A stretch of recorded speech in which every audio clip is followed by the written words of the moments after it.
Okay, everybody. So we just had a little bit of a conversation, those of us that are here, about, um, today we're going to start doing 2-point perspective. And I'm going to continue to do that digitally. If you'd like to do your class notes digitally, you can.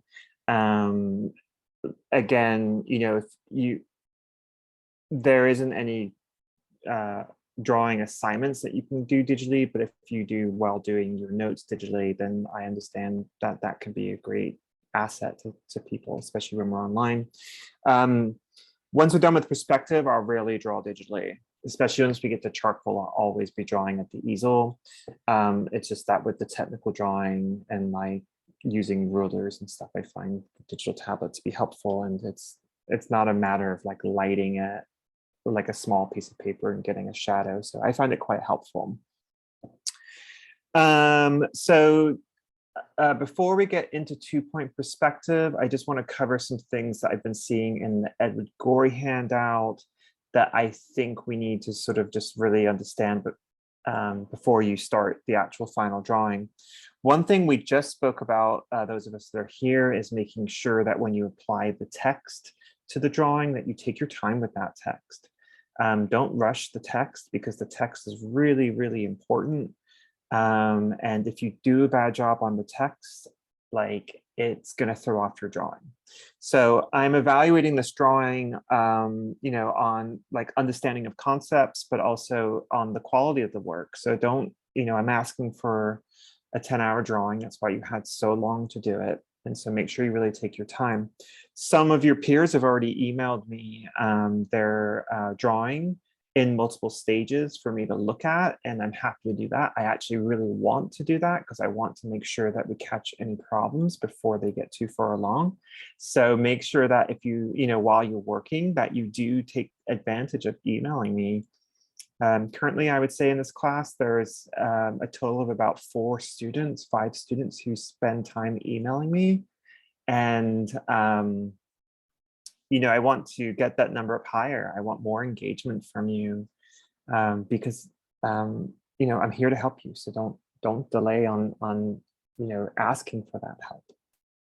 So one of the things that I saw in the packets, just to cover some of the really important ideas, one of the biggest things I saw was like, when you apply these values, how do you apply them in such a way that you are creating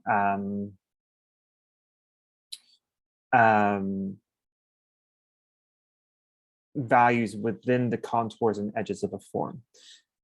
Zach asks, is it original verse that you make up or something from the author? It's an original verse that you make up. So that's hopefully part of the fun of the assignment, is that you've got this space and then you get to like create the space. You have to add the 3 bats, but you could add monsters, whatever. But then you also get to create like a little bit of a rhyme that goes into the space. So yeah, definitely, please make up your own rhyme. Okay. If English, if you are an international student, perhaps English isn't your first language, then, make a quick appointment with me and we're kind of discuss what what it is that you're trying to say, and I can write it out for you so you can see, or try to see if you can connect with a peer who can help you. But I'm very happy to meet with you quickly to discuss any sort of like language issues that might occur with the creation of this rhyme, because rhyming in English can be tricky, if perhaps you're not sort of super aware of the way that some of the words sound in relationship to one another. So just something to say. Again, asking you to ask for help and reach out to me, because I'm here to help you. So say we have, a square, right? And then we have, it's going back through space this way, like so. Now, Obviously, I'm not doing a vanishing point, so my orthogonals might not be perfect, but just to give you an indication.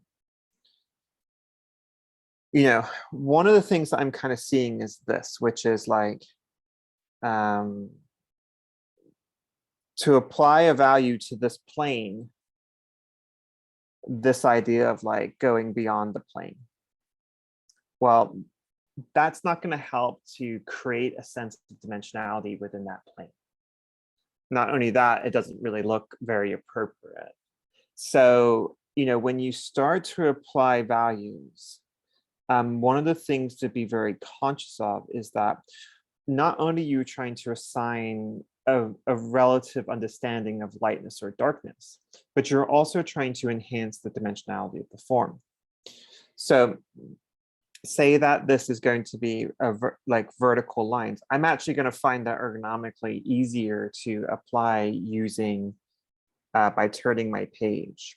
And you might find that too. And what I want to try to do is make sure that the lines that I apply, I'm not using a ruler because I'm not worried about these being like absolutely perfect. But what I want to do is make sure that they come up to the edge of the plane, and that where I need them to be a continuous value, that they are so. So you might get small little bits and bobs dropping off here and there. I'm not super worried about that.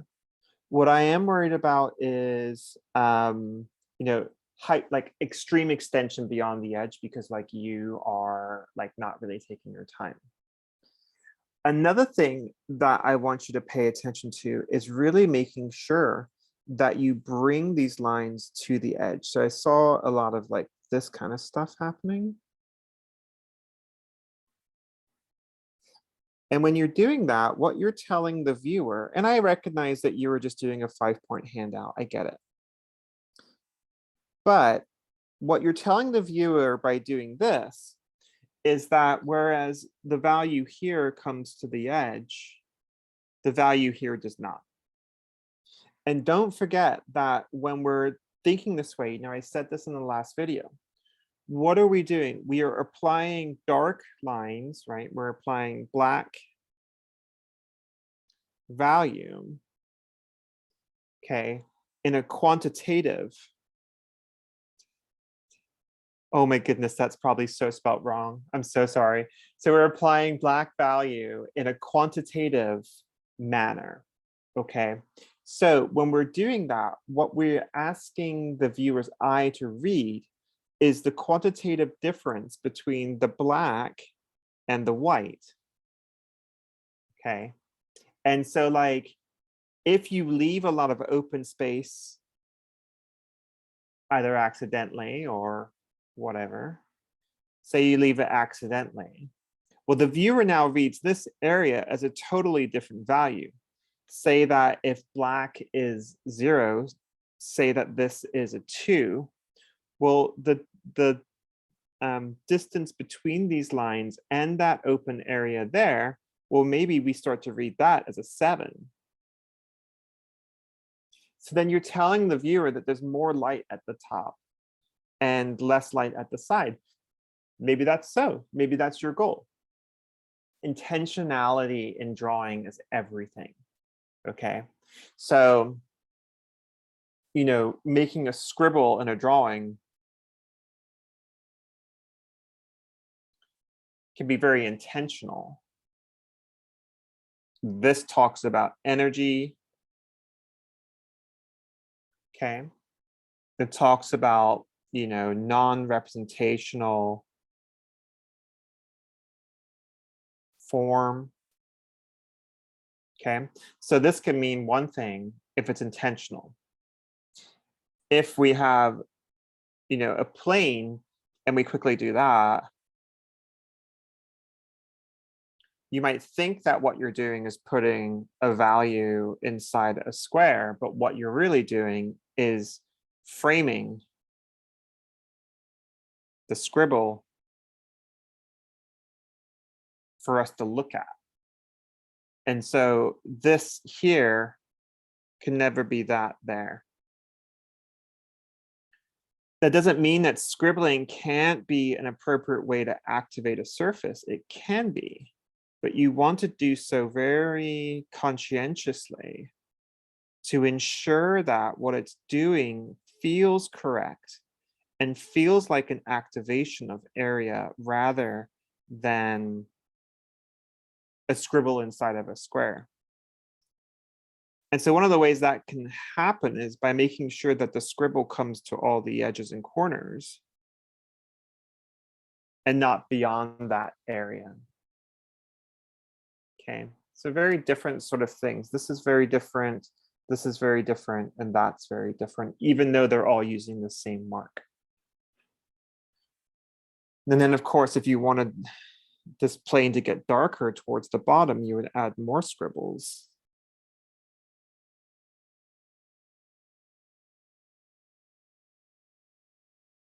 And now you've got an active quantitative value adjustment that would speak to light and value as well as area and dimensionality. Okay. So when you're filling in spaces with value, like, I actually don't want you to use that terminology. I want you instead to think about the application of value or the definement of value. The term filling in drawing is kind of like, tells me it's kind of a very thoughtless and unattentive process to fill in, okay? The word scribbling is actually fine. You know, many people culturally think scribbling is a bad word, but like scribbling is really wonderful. It's a great mark, it's very energetic, it's a great texture. But filling in becomes something which you do, you know, I can fill in a space digitally by hitting a button and it's filled in. And so like that has a kind of a negative connotation. Any questions about that information that I just presented?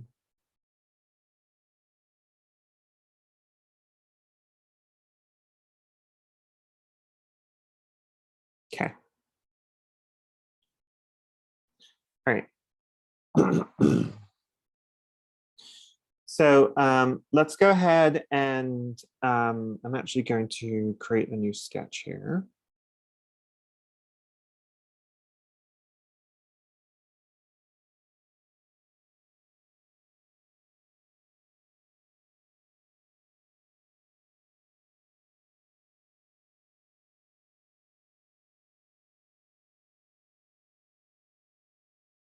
Okay.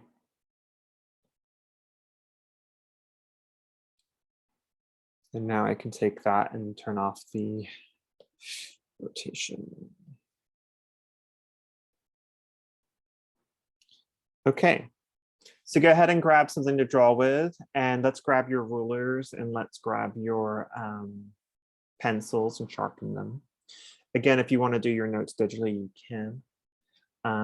But if we're doing digital notes, I don't want you to use a perspective tool because you wouldn't be learning perspective the way that I want you to if you were using a perspective tool. So grab your rulers, pieces of paper, sharpen your pencils, and like, you know, let's begin the process here. So what we're going to do is let's go ahead and let's just go ahead and find the center of our paper.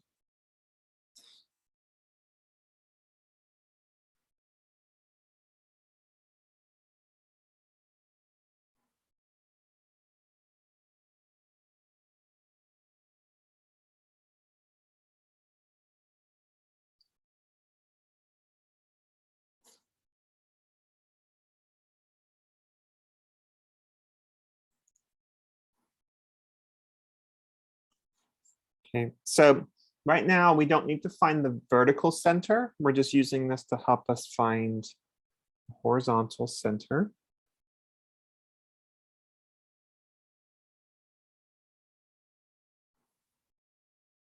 Like so.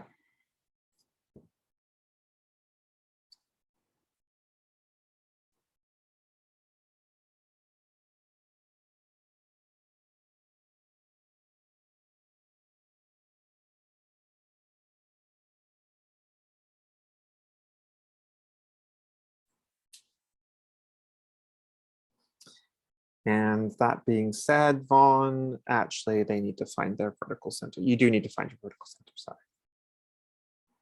That will help us all get much similar results. So let's do that. Now, just like with other perspectives that we've done, really our area to work in is smaller than our picture plane. Okay, so our picture plane here being the whole size of the sheet.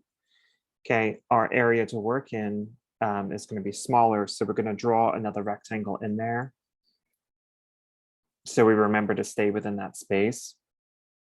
Okay, and we're going to call that our frame of reference.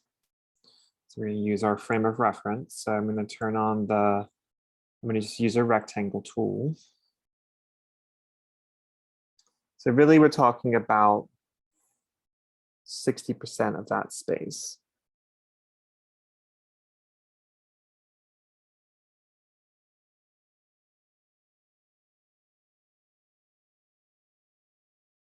Something like that. So that becomes like our area to work within.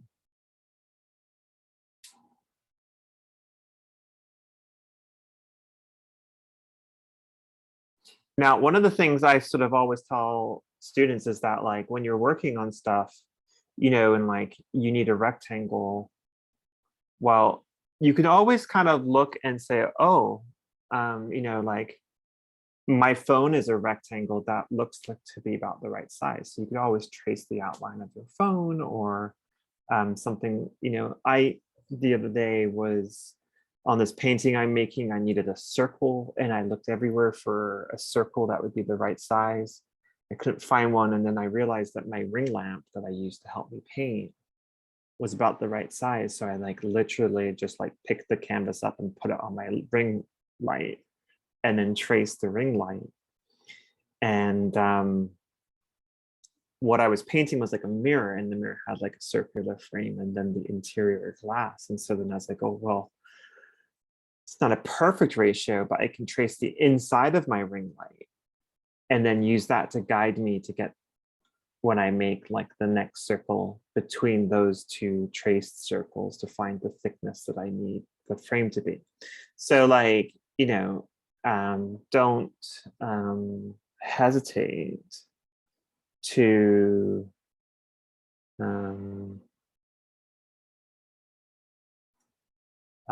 find things that have the sizes and shapes that you need.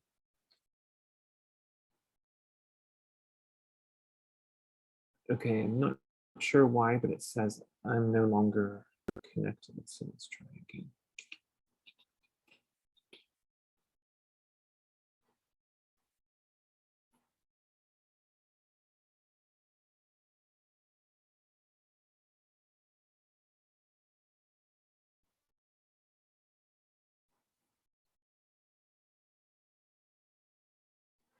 Okay. So yeah, use things around you as stencils, basically is the outcome of that whole babbling statement I just made. Sorry, I know I babble sometimes.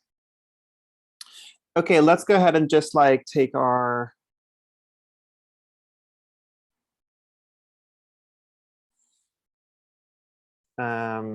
two spaces that we just made. Let's divide them in half each way.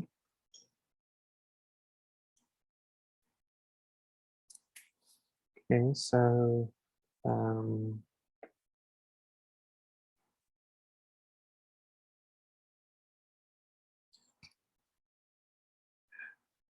just divide this space here, here, here, here. I always love how that looks. I always think it looks so cool.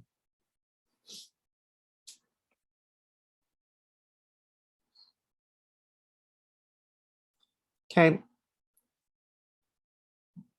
And then we're just going to do vertical line,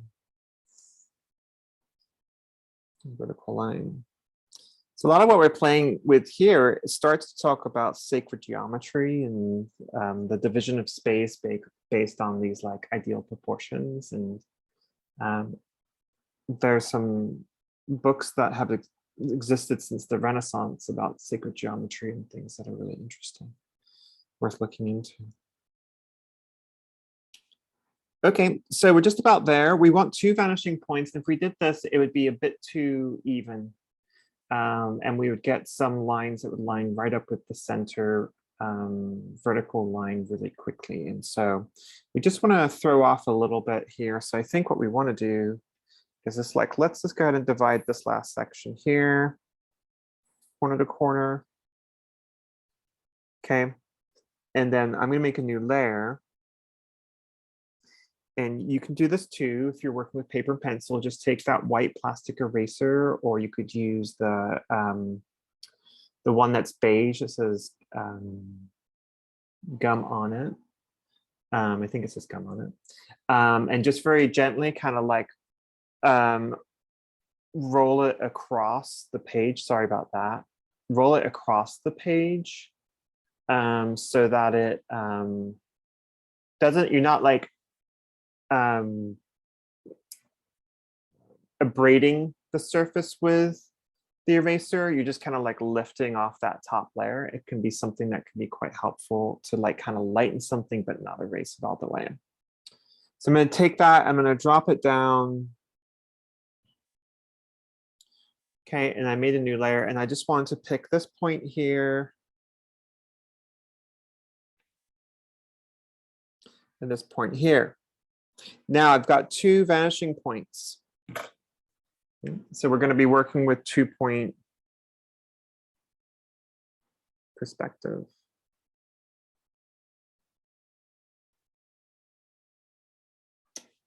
Okay.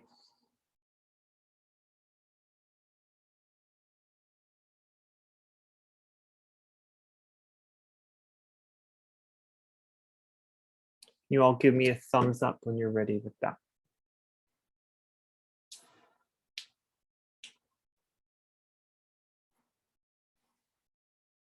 Okay.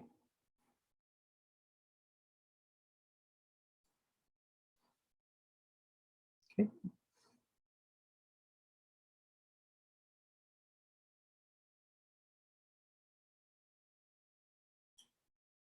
Cool. Okay.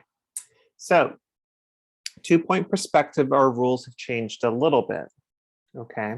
So in 1-point perspective, so I'm just going to make a new layer so it doesn't all get too confusing. Okay. So in 1 point, we said horizontal lines are horizontal, vertical lines, why didn't that change?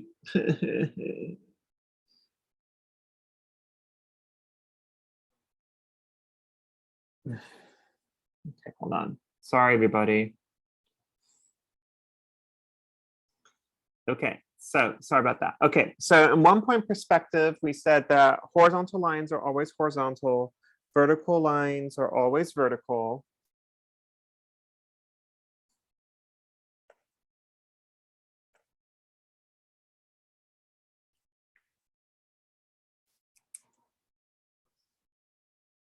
Okay, and the orthogonal lines are always orthogonal. Obviously, we have 1 VP, okay, to 1-point perspective. And then here we have this nice, easy thing to remember, which is there's always a horizontal plane facing us. Okay. Now in 2-point perspective, vertical lines remain vertical and everything else is orthogonal. Okay, we have 2 vanishing points and we have corners facing us. Okay, so we have corners facing us versus 1-point perspective where we have a horizontal plane facing us. All right, so those are the 2 big differences. Both of these still have, you know, 1 horizon line. They both still have 1 standing point. Okay. So in that sense, they're going to be the same. All right, so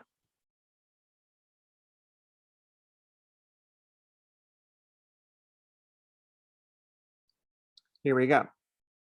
Now we've got this sort of setup going on.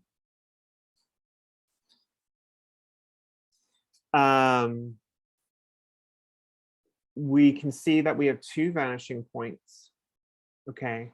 And that one is, if the center line is like the center of the space, then one is further to the left and the other one is, closer to the center, okay? So go ahead and I'm going to start right here because it's nice and easy for me to see. I'm just going to draw in a vertical line.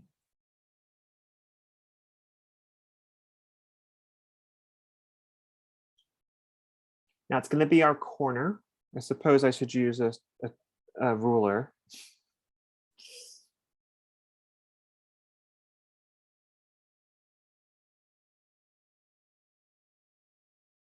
Okay, so there you go. I just picked those points that were there already, and I just drew in that vertical line. So now from the top and the bottom of those corners, I'm going to draw to this left vanishing point.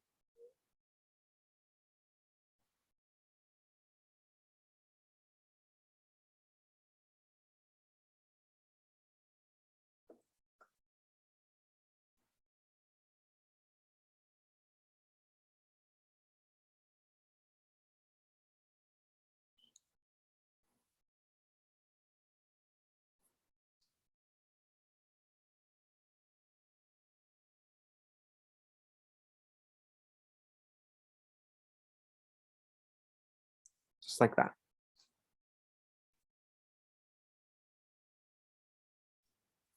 Okay, everyone give me a thumbs up when you have that done.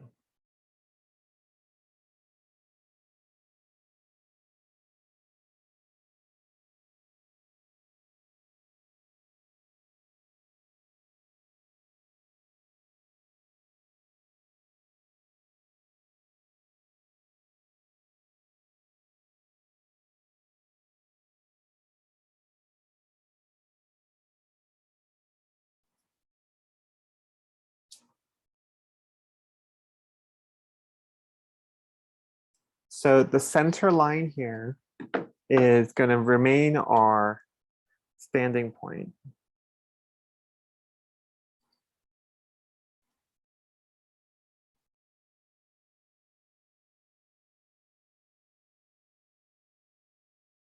So again, give me some thumbs up when you have that done.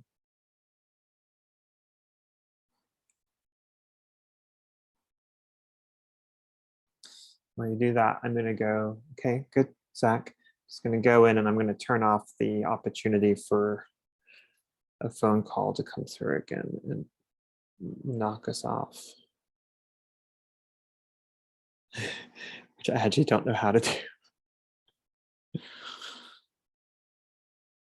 Good, good, good. So Zach's ready.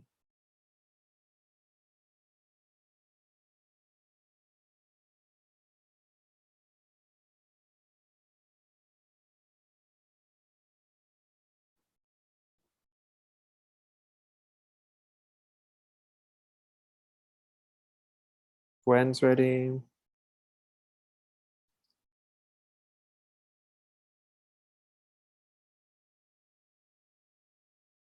And Simon's ready. Great. Okay. Okay, so in a 2-point perspective now, we've created a corner. It's this corner, right? And it's closer to that vanishing point there. The corner is now further away from that vanishing point there. So now what we need to do is we need to decide, like, okay, so then what kind of form are we going to make? Okay. And so what we need to figure out then is, like, what are the proportional relationships going to be between the left side and the right side?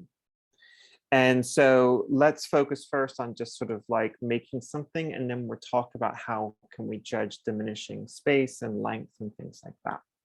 So let's go ahead and make something that we can imagine would be sort of more rectilinear than like a square. So more rectangle than square. So go ahead and grab your ruler, and over here, let's just, you can, it's always nice to just pick up a line that's already there. This line's already there. I'm just going to pick up that line right there and say that's the left side of this container, whatever it is.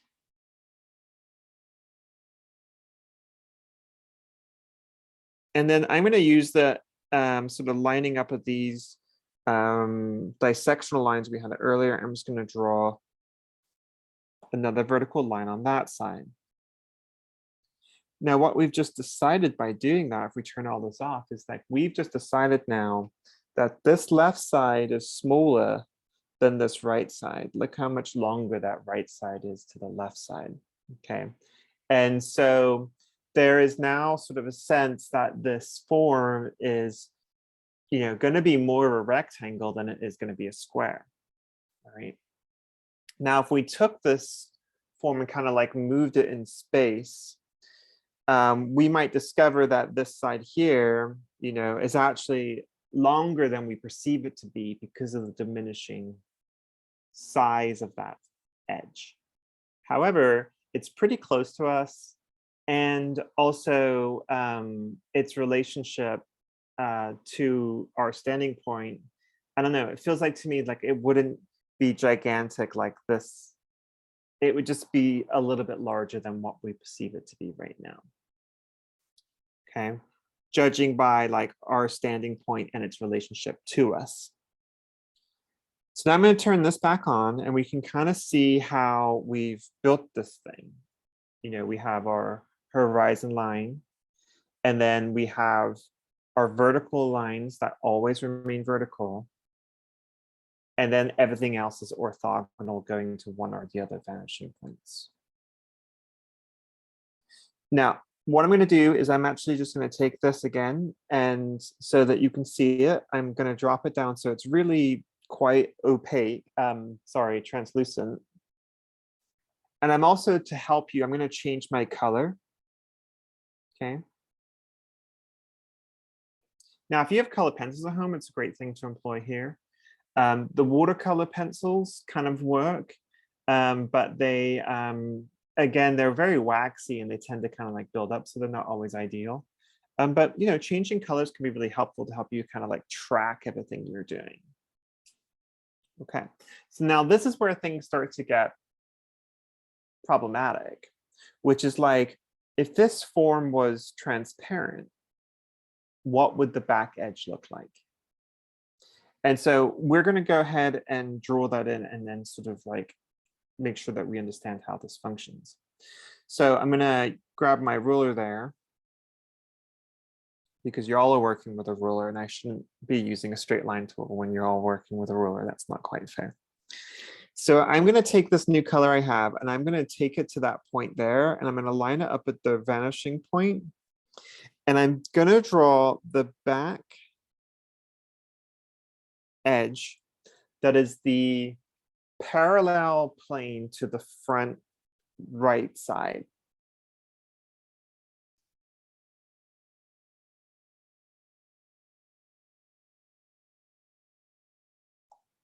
Okay, so it's going to look like that. So that is going to be the parallel plane to the front.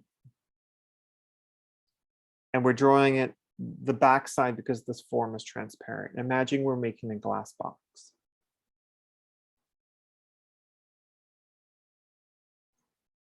I'm change colors again, because again, I think it's helpful.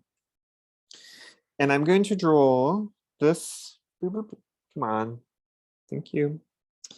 This from that corner to the vanishing point. And I should be on the vanishing point, Vaughn, because if you're not, it's not going to work.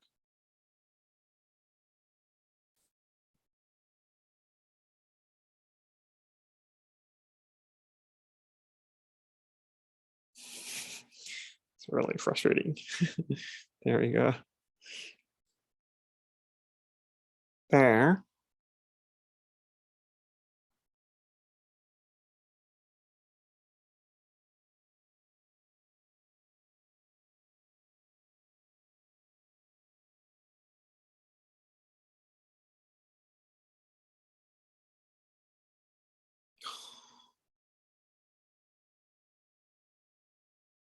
Hmm.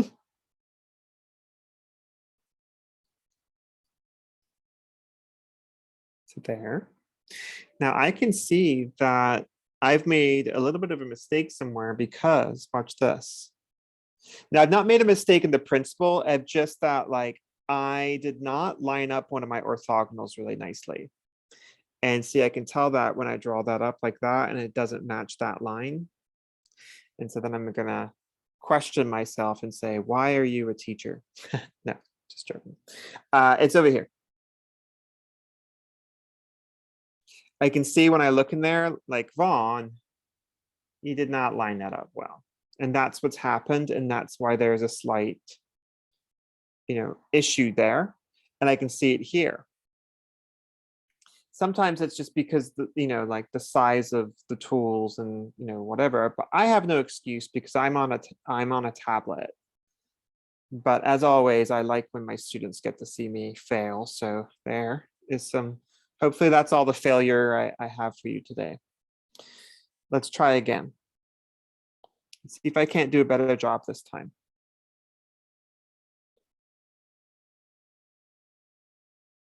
So I'm going to make sure now, because I need to be a good girl, I need to line all this up much better.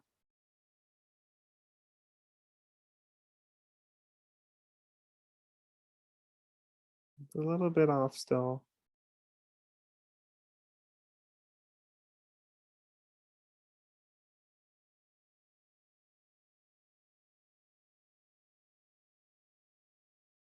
Okay. If I can get it closer, then that's good. That's what we're going for. We're going to go for closer.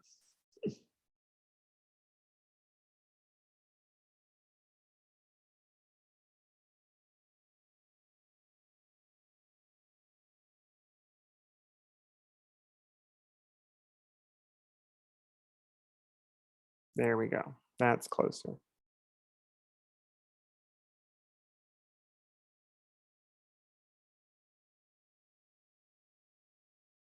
There we go. Whew. Tell you what.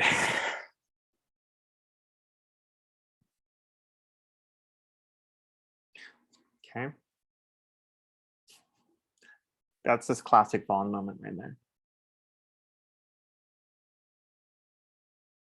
So now this edge here, right, like this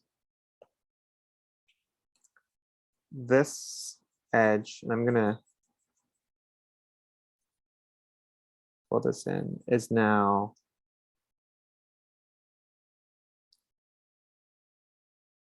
the same as this edge.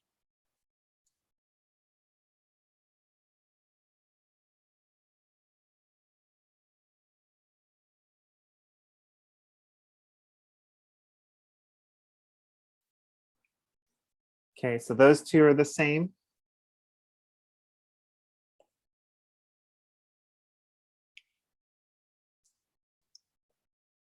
And then this back edge here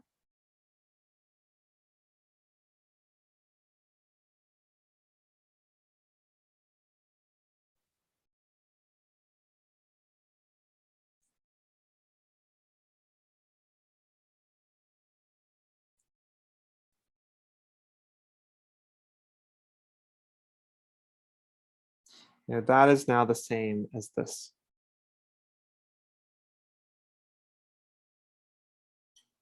Just thought I would change directions, so hopefully it's a little easier to see. So those two are now running parallel to one another.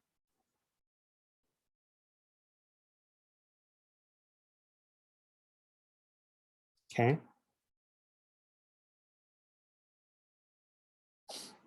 quite like that as a drawing. Looks quite nice. All right. Questions? Thumbs up when it's looking good mentally. Yeah, like you got it.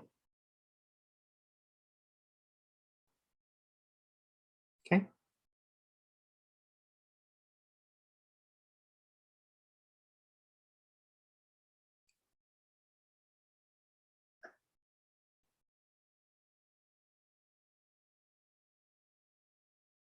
Simon, you got it? Okay. All right. So let's just kind of like clear these. Okay, so there we had that. Okay, and then what I'm going to do is just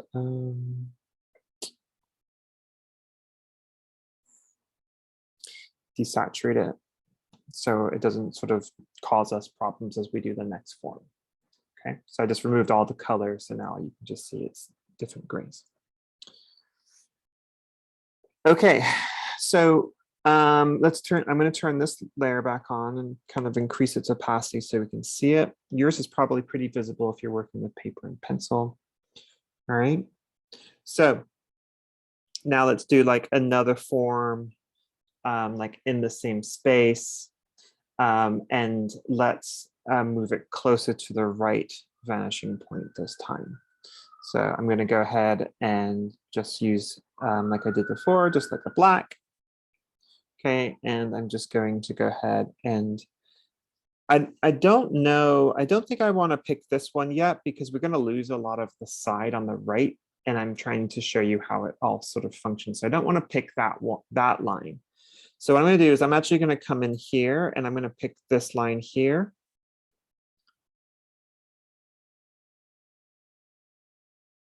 Okay, and I'm just going to make a vertical line there.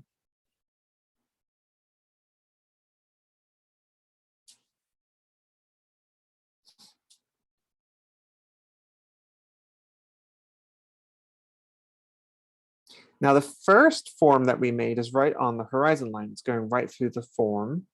And so when we see inside, we see equal top and bottom. All right, but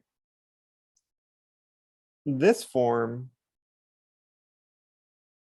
is now below the horizon line.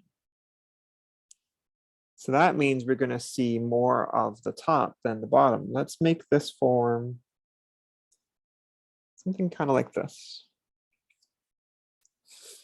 And just to kind of like clarify for you, I could turn this off and draw all the way through so you can see. Okay, but you can't really do that. So I don't want you to sort of not draw through the first shape you made, because I want you to kind of like make the connections of how all these things are put together. So just kind of do that.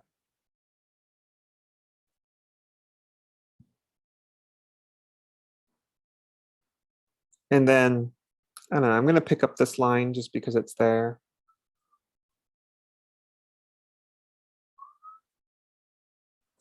I'm just going to draw that line in.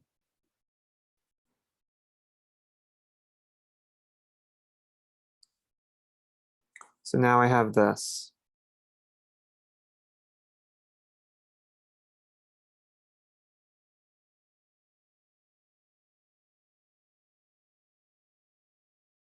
Okay. So I'm going to change colors so that you can see. And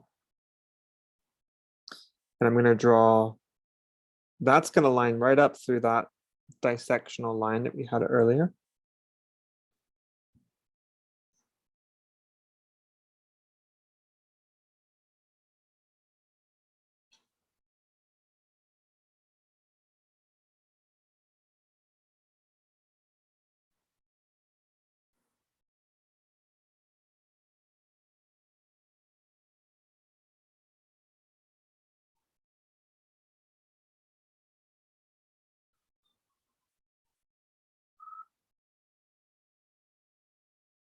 Remember earlier how I failed by not getting everything through that vanishing point? So, you know, pay attention to that.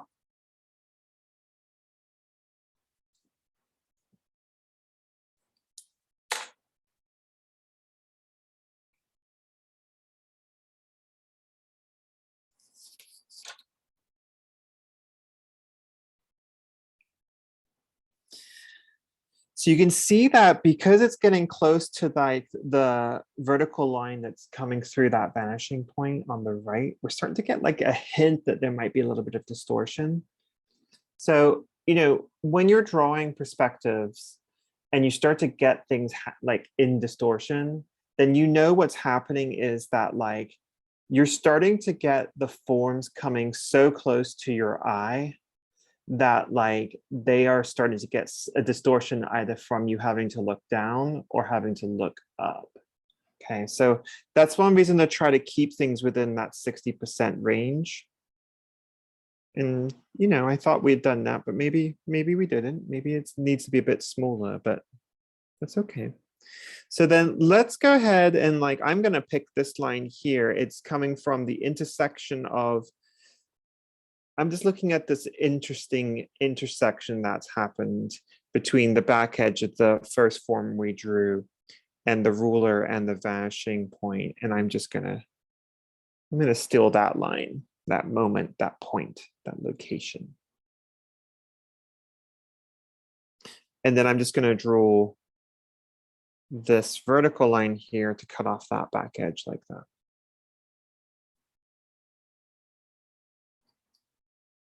So if I turn off the first form to help you see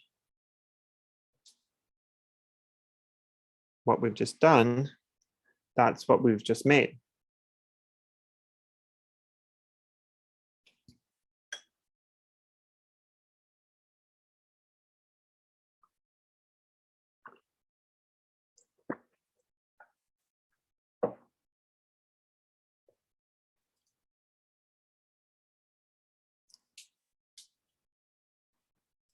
Okay, then to finish it,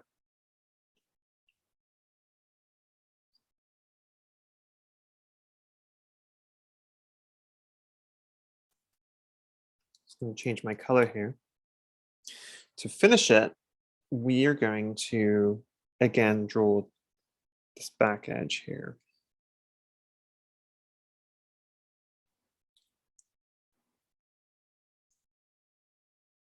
That's going to go there. So I always think about it this way. Lower right is going to go to the vanishing point on the left. So it's kind of like working with opposites. Now this is going to line up with that dissectional line again. And so then what we're going to see is we're going to see this interior edge line is actually going to intersect with that top orthogonal. So our lower orthogonal there is going to intersect with our top orthogonal. Now, that makes things a little bit complicated in terms of like the visual moment. Okay.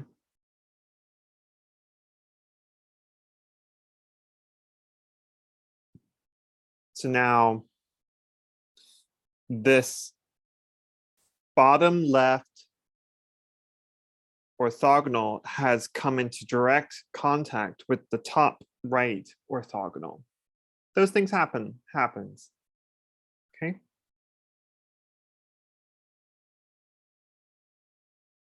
Doesn't mean it's wrong, it just means that it gets a wee bit confusing.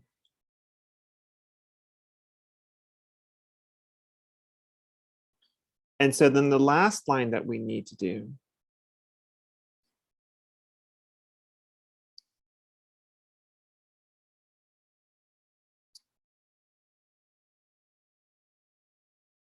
is here.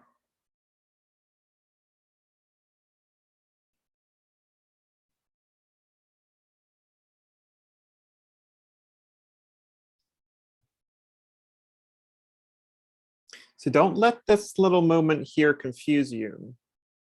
All that's happened is that what was there before, that top right orthogonal, has now connected visually with the bottom left orthogonal.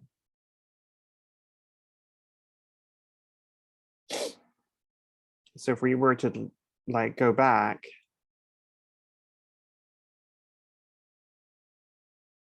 you know, we had this, and this corner here lined up because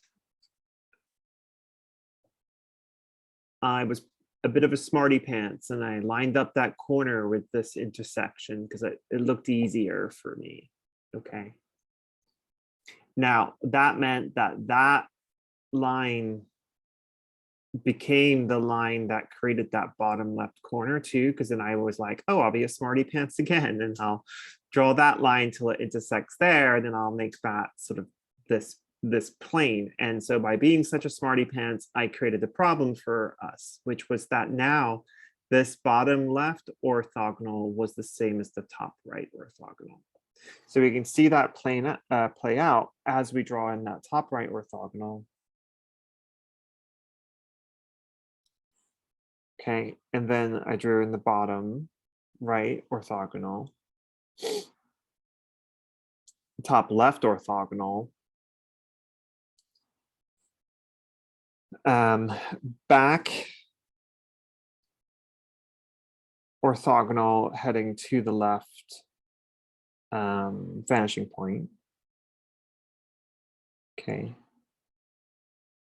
Vertical line to describe the back edge.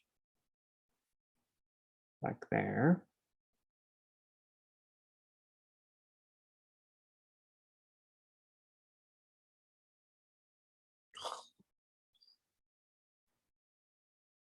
Sorry, I'm having a heck of a time today.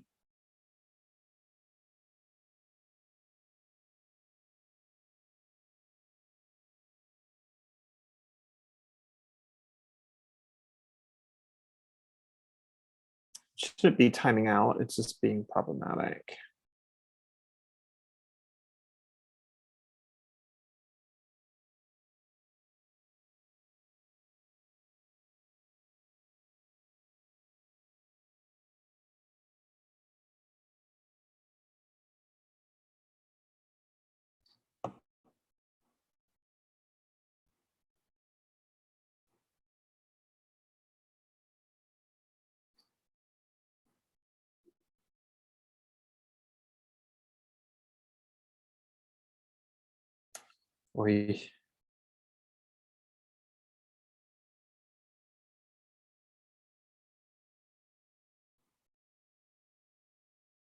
So we've got the back corner now defined with the back area now defined, the back edge.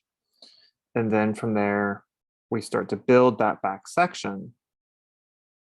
And look, that's where we hit that moment where the bottom left orthogonal is now right through the top right orthogonal. But it helps us to see once we close off that back edge, you know, how those intersections are lining up. Okay, so then if I just change the color on that, then it will become easier to see.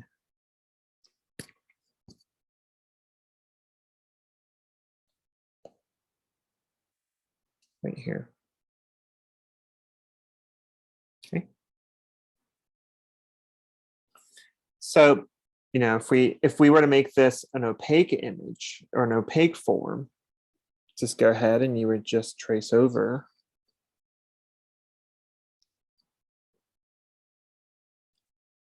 the parts you'd want to keep. And then with your eraser, just go ahead and erase out the lines you don't want to keep.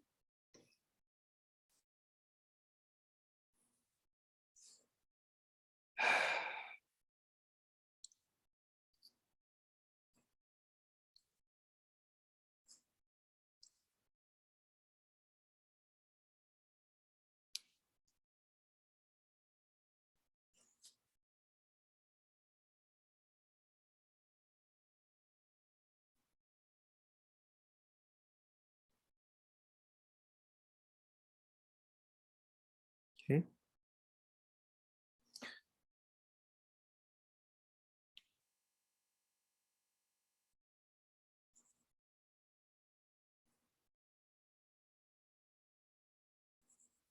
So then you'd get something that looked like this.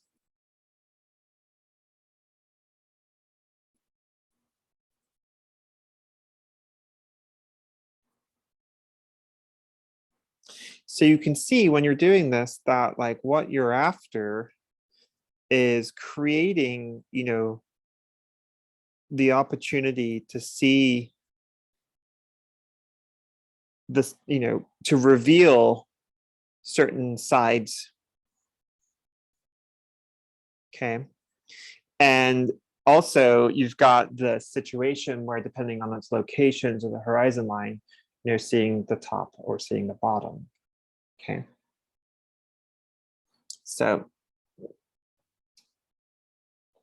we've now made something that looks like this if we erase all the parts that we don't need.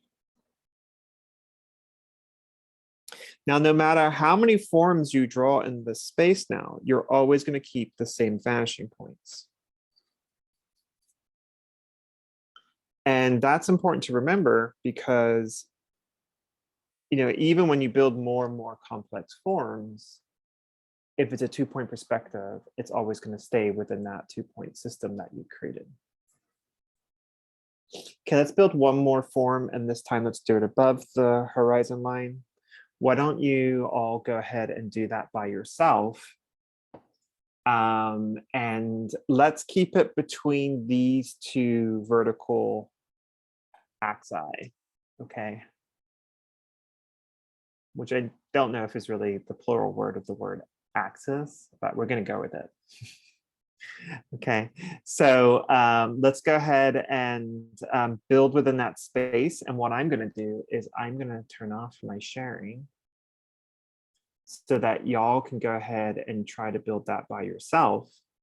And then you can just either hold it up to the camera, or if you don't have a camera today, you can just take a picture and just email it to me or something. We'll figure it out. So go ahead. I want you to build a rectangular form above the other two forms between those two vertical axi.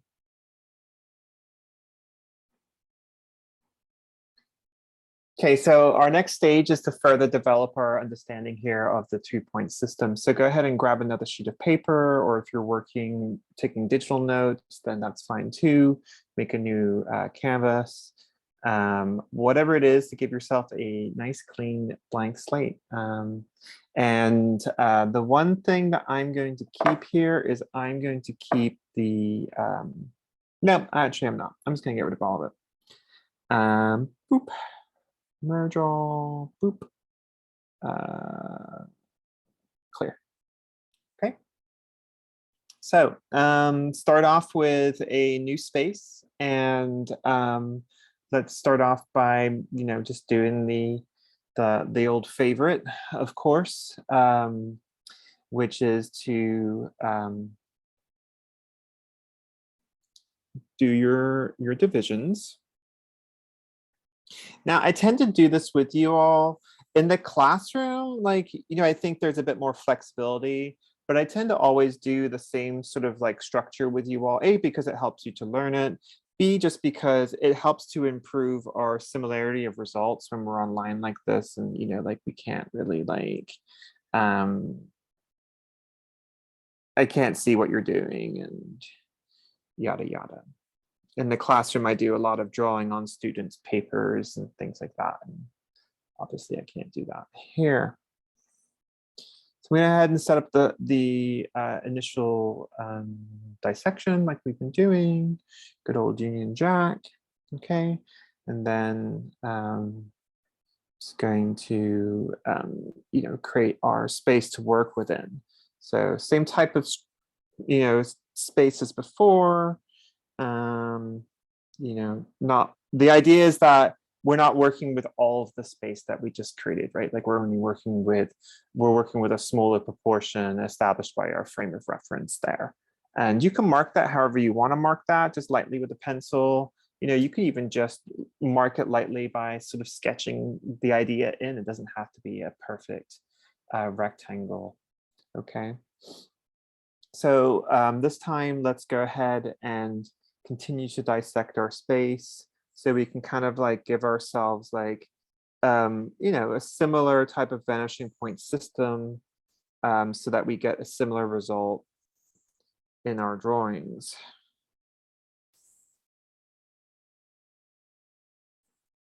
Okay, so something like this, right?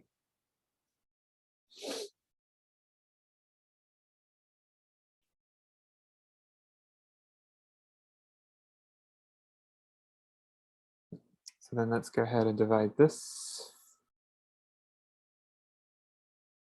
Okay, and divide this. You know the drill.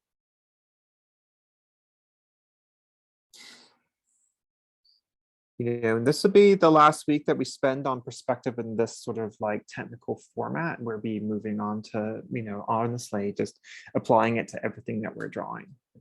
But we won't, we'll be starting the process of drawing more from life, from some things that you set up and studying art history works and stuff like that. So this doesn't last forever. Those of you who are either struggling with it or over it, or both, maybe it's both. I find people who really like math really enjoyed this section of the class, So I'm just actually going to divide this space one more time here.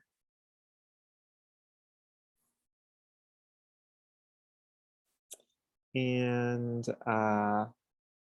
wasn't a perfect division there for Vaughn. So let's try again. I'm going to come from, I don't think I came all the way from the top there. There we go. That's a bit better. We just kind of need this space here. Also, that's not a straight line. There we go. Okay, and then let's do it. Let's take this weird space here.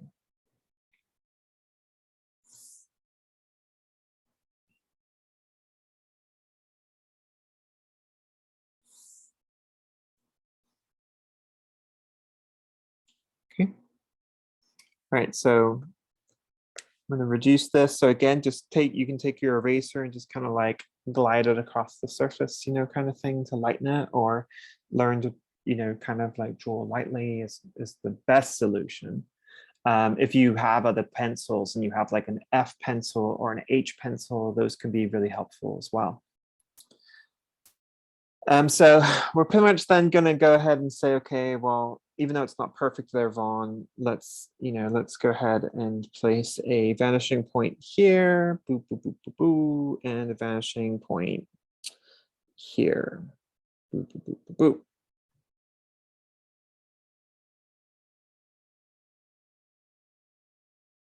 Okay.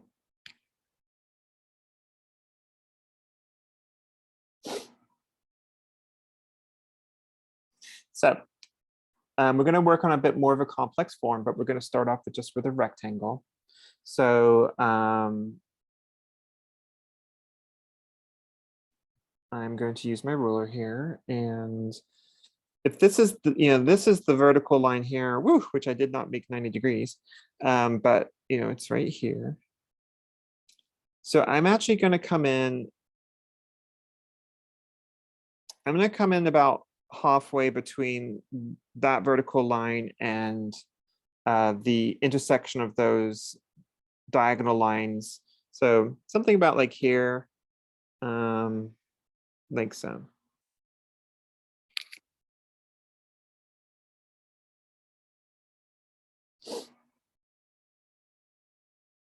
And then I'm going to draw from here to there.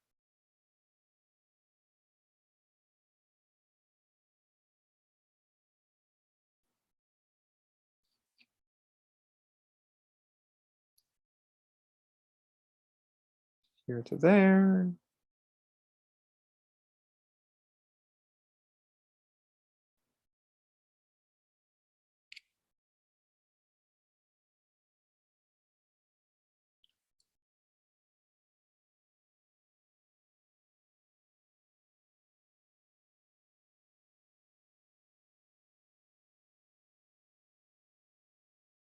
There.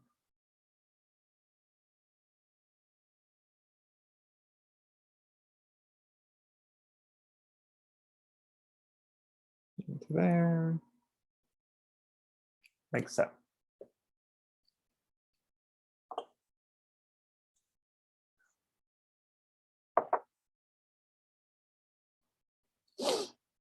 So I have this, kind of looks like a kite.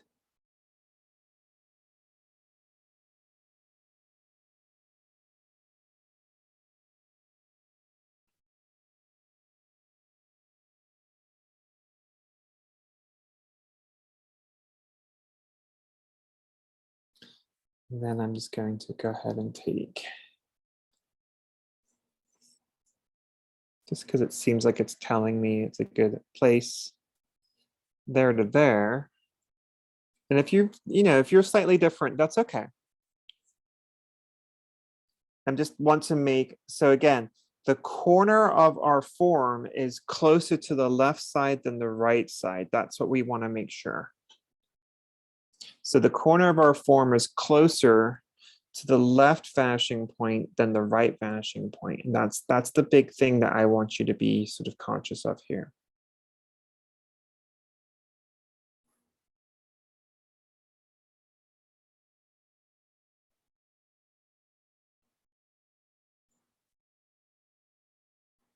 So I'm going to draw that back wall.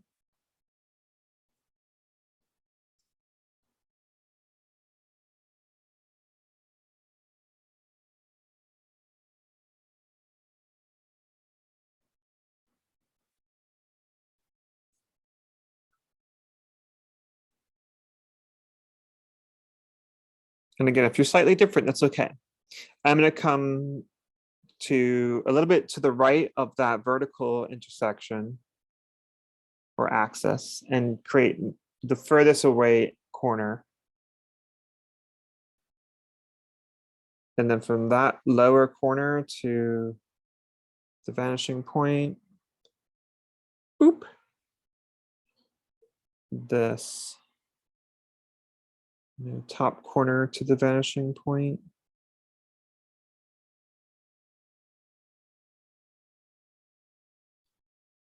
Boop.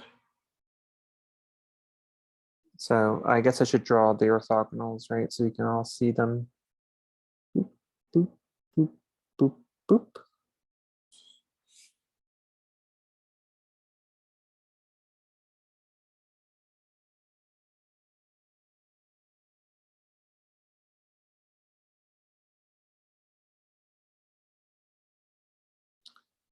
Boop, boop, boop. There they are. And then where they intersect with those orthogonals, then I'm going to put in my vertical line,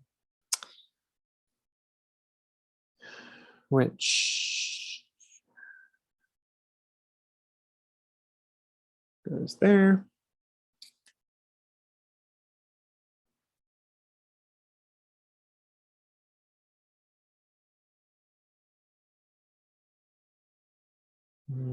Slightly off on the one I drew there. This needs to be a bit higher, so I'm just going to erase that.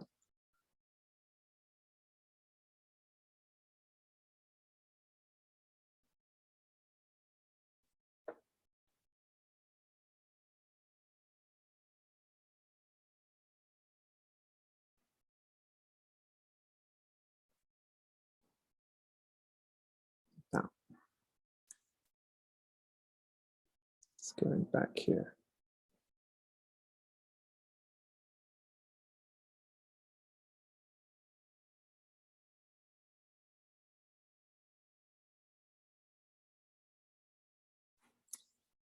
Okay, give me a thumbs up when you've got that ready.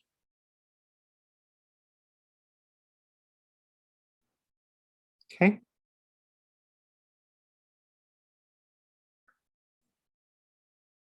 Cool. Okay. So now we have the structure looks like this. Okay. So like what I like about perspective is that like it presents us with the opportunity of like infinite possibilities, right? Like as long as you understand the principle, as long as you understand the rules, then you're on your way to being able to build whatever you want. So You know, we could build a cylinder, we could build another box on top of this, we could make a city, you know, whatever, like, it doesn't matter. So let's go ahead and start off with just like playing with this form that we've created and seeing what we can build with it. Okay, so we've established like that exterior frame of reference so that we know how far we don't want to go beyond that interior frame of reference because we're going to get so much distortion. Okay, so that gives us a little bit of an idea of like where can we play with in terms of like this sort of like space that we have. Okay, and so like let's sort of play with the idea here of like let's create another rectangle, and let's do it in such a way that it becomes like this rectangle is sitting on top of the rectangle below. Okay, not a super dynamic idea, but something for us to begin playing around with. So what we're going to do is we're just going to take, you know, our ruler and just come off this back edge here. And just draw a 90-degree line, like a nice vertical line down. And we need to make sure that it extends beyond this corner. You know, it has to extend beyond this corner here. So we need to make sure that this extends beyond that. Otherwise, it won't be below. Okay. Once we've sort of placed that where we want that length downwards, then if we come over here, we can see that like this corner now, if we are to extend down, let's have a look at that. Let's extend that down. And let's say that this back vertical line we made is going to be going to that vanishing point. Well, look at that, y'all. It's just barely going to fit, and it's just barely going to fit within our area of distortion. And so that doesn't quite feel like a good idea to me because of the quantity of distortion that we're going to get. So what I'm going to suggest instead is that we, instead of lining up with the very bottom of that vertical line that we made, that we just slightly go up and maybe like half that line that we made in the very back. Okay, now because we're not drawing from life and we're making this up, it gives us a chance to like catch something before it happens that we don't regret later. So let's be okay with that. Okay.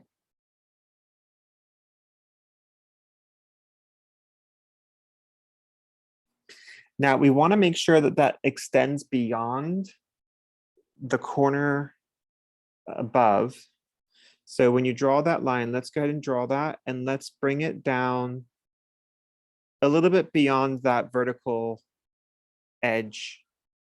So it looks like something like this. So now we are here.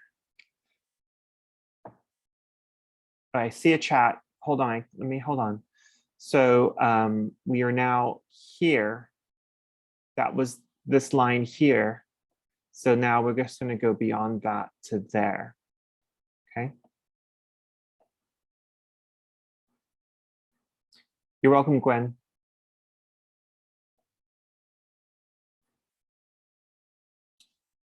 Okay. Now, take that line there that you just created, and we're going to run it up to that vanishing point up there.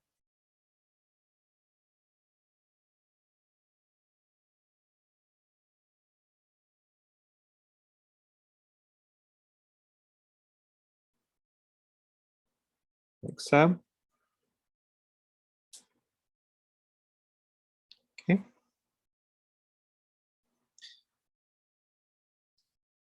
Now, let's take this line that we had originally there, and we're going to pull it down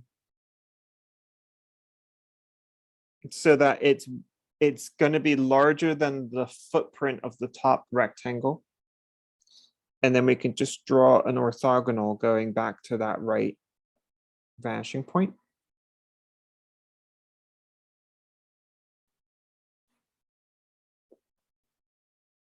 And then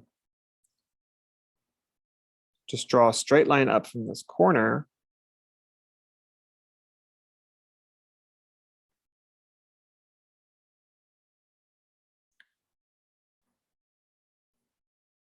And now we've established that front corner.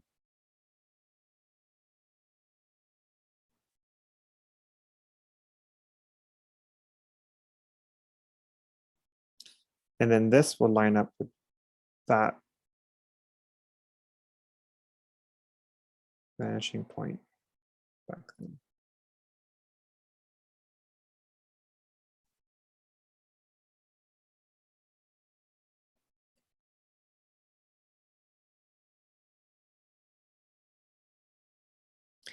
We're going to get a little bit of, it looks like we're getting a little bit of a jump there.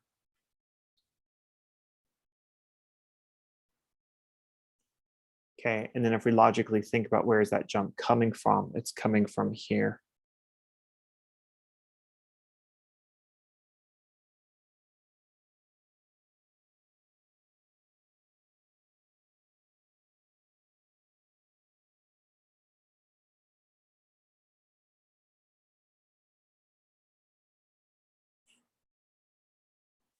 Just going to check this orthogonal there.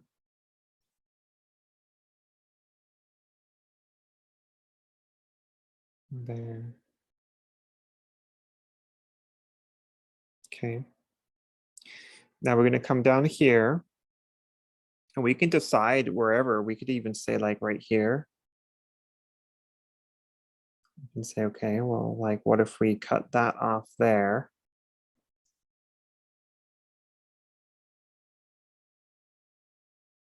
And then we put that back there.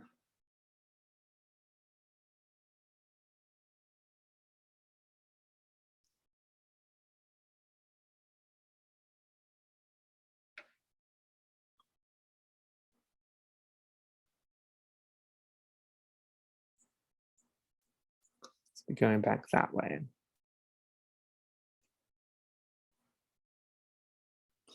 So now this top form up there would be floating above this lower form here.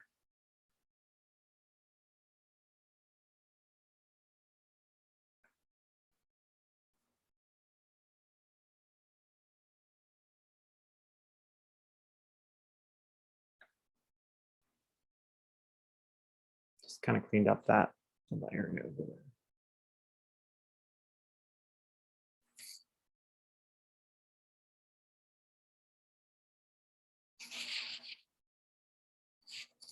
So if we sort of looked at that and said, okay, well then that looks like it's starting to be an interesting sort of setup of forms.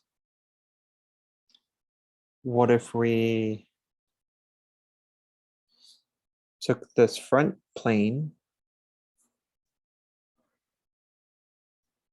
and divided it in half?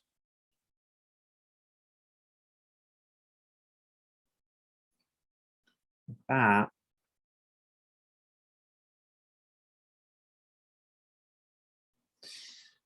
And then the horizontal division would go through here, like that.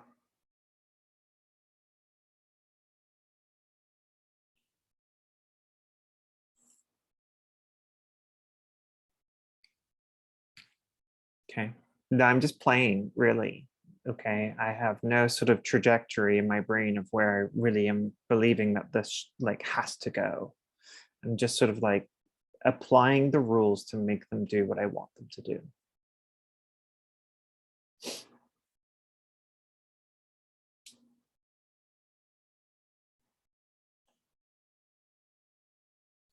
So I could then sort of, I could play with this side on the left and say, okay, well, you know, what if I divided this space a certain way?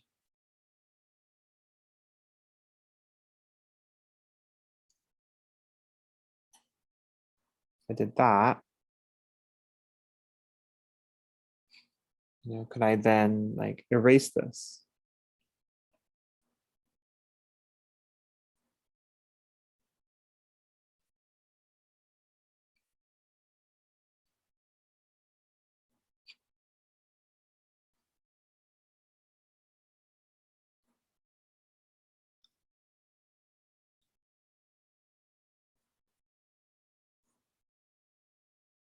What might that look like?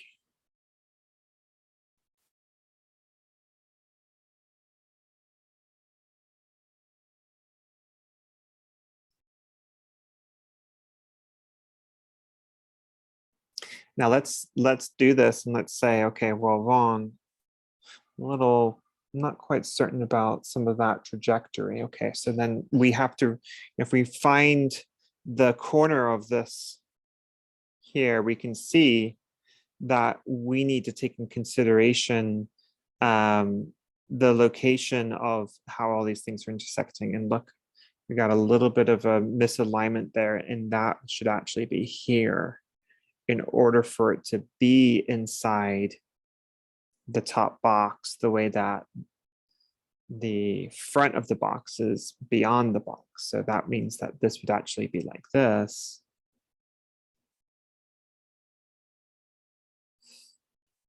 Here.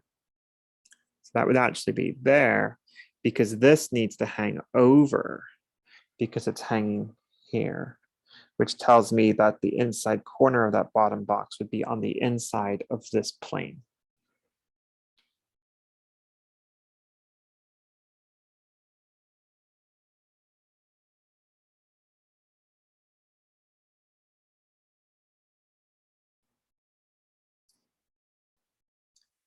So then I'm going to take my eraser. I'm going to erase away this and this. And so now I have this like open corner.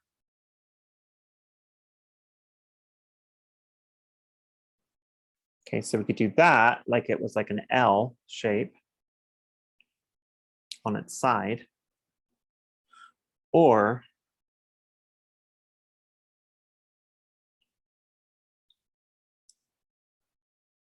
if we pull down that vertical line here, so like we don't erase it, make sure why don't I just do this? It'd be so much easier. Go on.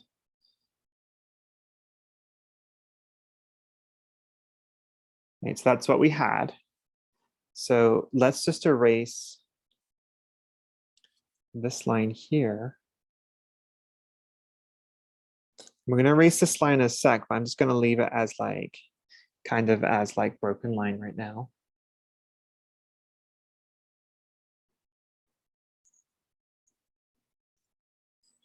Now, if we take a line here and go back to that vanishing point, oi,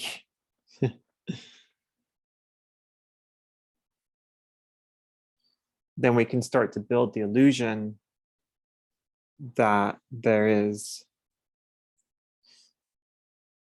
a flat back edge there. So like if we erase all these lines, then we'd have something like this. I'm just challenging us to kind of like create something complex. That's pretty complex there, isn't it?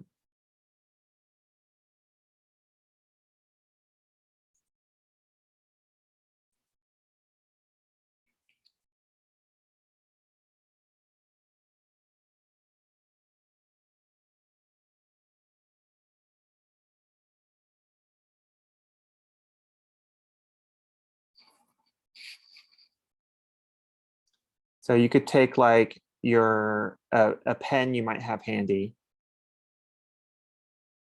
and just like, let's just draw all these lines that we want to keep. Because then you can, once the pen is dry, you can just quickly erase away all the pencil you don't need anymore.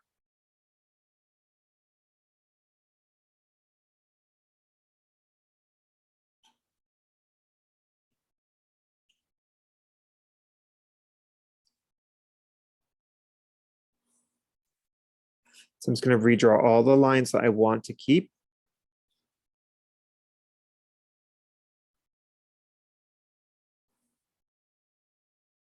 I'm not drawing any of like the back inside edges that we won't see if these objects are opaque. So like this becomes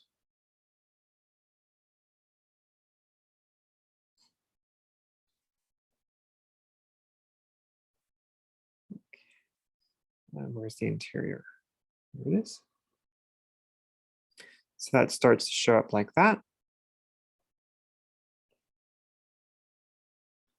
Then we have this, this,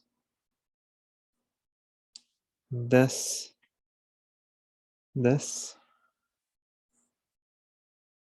that, that, that, that, that, that, that.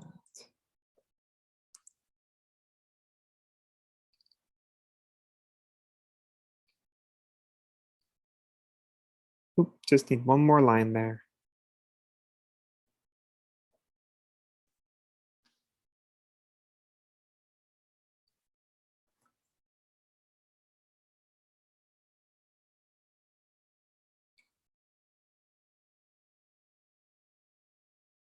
Okay, so here's something that looks like that. Now, if yours doesn't look exactly like that, that's okay. Just make sure that everything is following the perspective rules.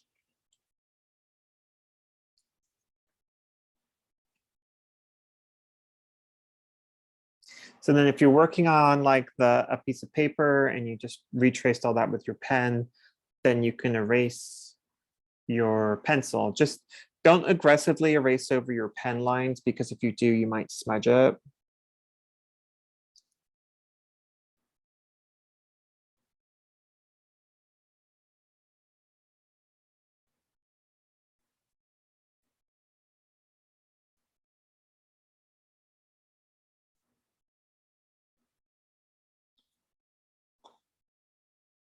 Okay.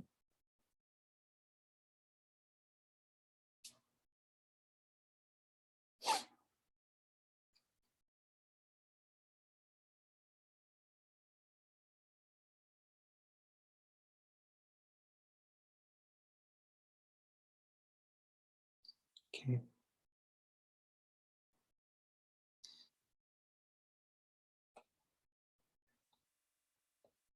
Okay, so now I have this. Whoops.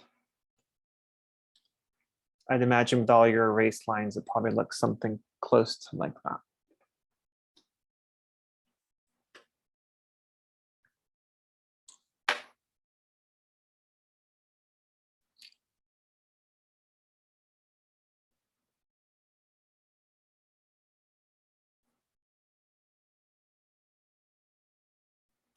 Give me a thumbs up when you're ready there,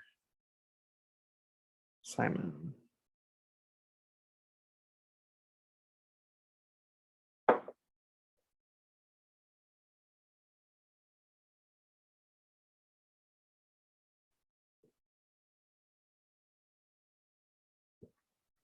Are you getting anything kind of similar here?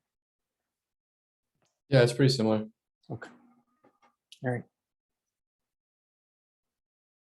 Are you good to move on?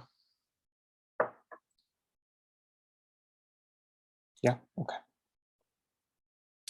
Okay, so now we have this sort of like more complicated form.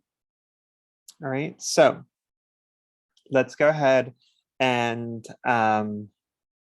just kind of like for fun, haha, let's go ahead and just begin the process of building on top of this. Okay, so let's very lightly with your pencil. Okay, let's divide this space on top in half.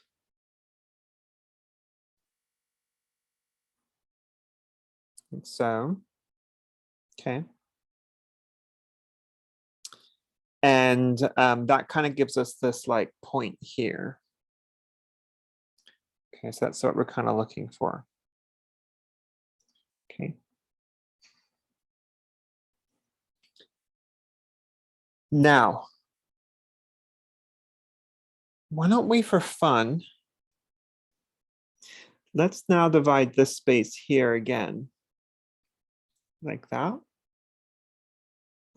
And let's find the vertical center there.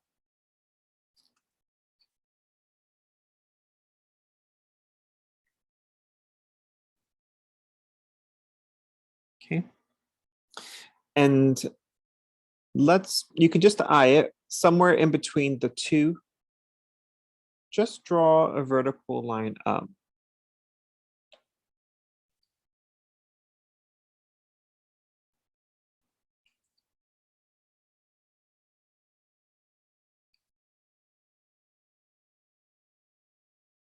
Okay, and then let's make that our corner. So we're going to go down.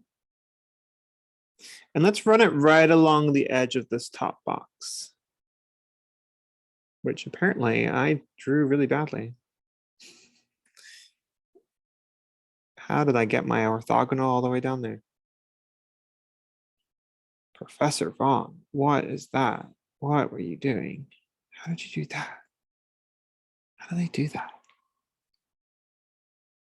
Oh, that's dreadful. Should have been up here the whole time.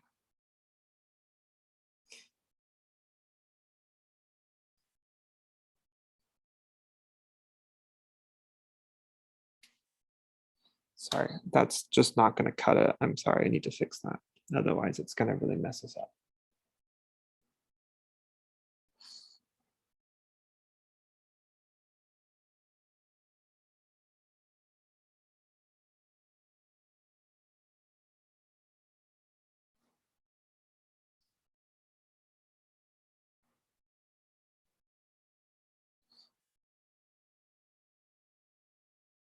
I really don't know what to do when it's doing this. I miss having a cord that just connects to my computer. Someone at Mac was like, this would be great. Everything would just connect in the air. It's great when it works.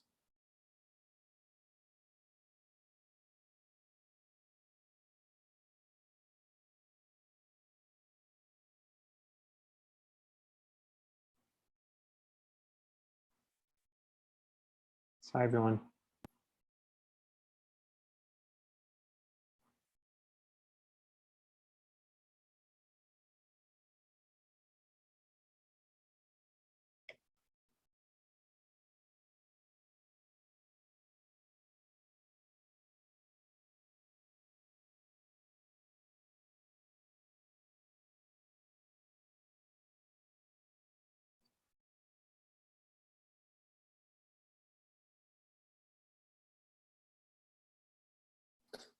Yeah, I'm sorry, Simon.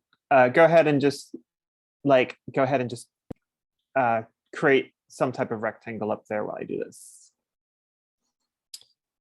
Okay, so what I just recognized that I need to do is this top orthogonal. You just need to change it. It's a little bit off in terms of the vanishing point, which is quite disturbing. Are the bottoms lining up? No, I wonder what, I feel like maybe I moved it.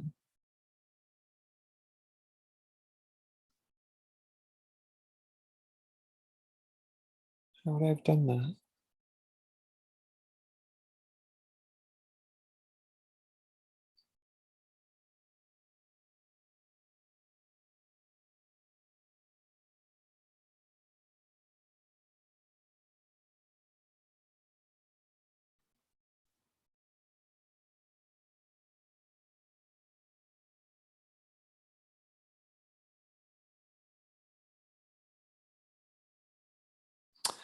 Oh,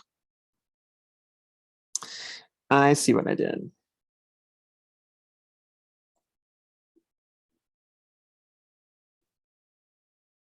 I was just struggling there everywhere and trying to figure out what I did wrong. What I did wrong was when I erased all the layers, I erased the vanishing point and I placed the vanishing point here. Here, but the vanishing point was there. So I totally had the vanishing point in the wrong place. So things that you can do wrong demonstrated by your professor. There you go. All right, so we were at the point where we were constructing a new form. And it was over here. And then it went like this, right? And we went like that. And then we went like this. And then I believe we just went straight up from there. And we went like that. Look at that, so much better. And then we went like that, right? Because then this goes like that. Haha, well done.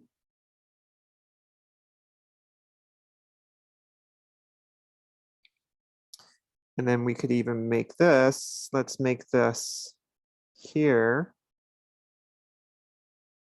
And let's make this here. So I'm just making decisions. So I want it to be longer than that complex form we drew earlier.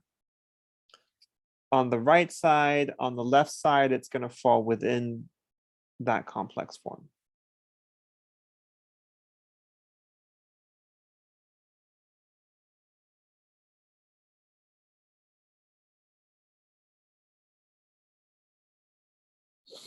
So then because it's going beyond the complex form we drew, we know that we're going to see some of this bottom layer. There. Like that.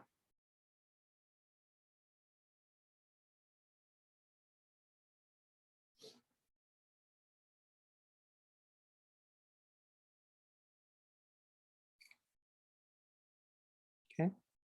Then go ahead and trace over the parts that you just drew that you want to keep.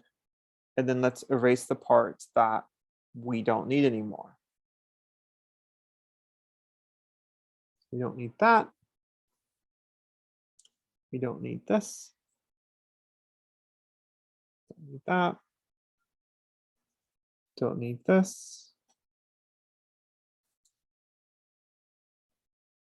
Don't need this. Don't need that.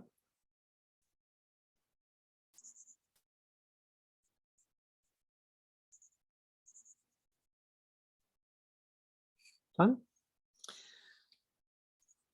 Okay, so now we've created this like complex form. And different parts are hanging off of other parts. You know, and it's a fun party for all.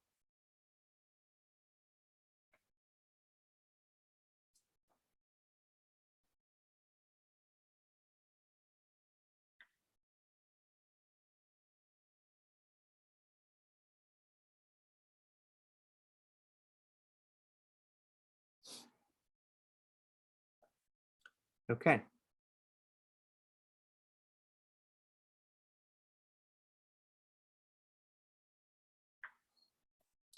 So then, you know, if we were looking for some trouble, which we could create, say we wanted to show how the inside of the top was like that form was basically hollow, but had like a thickness to the plane that was facing us, but then we just saw inside of it. So to do that, we would then simply just draw it like it's an invisible form. Now, again, we've got one of those funny places where things kind of line up here. So find as many lines as you can. And then this corner would line straight up through there. Okay. And then this would go straight back through there.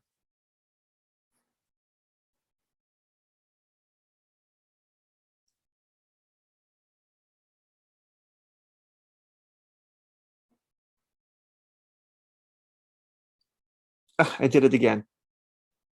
No, Vaughn, pay attention. Use the right vanishing point. There you go. Good girl. Okay. So that's going to go to there. Okay, and then when this lines up through here, that's going to go through there. And that would go down through here.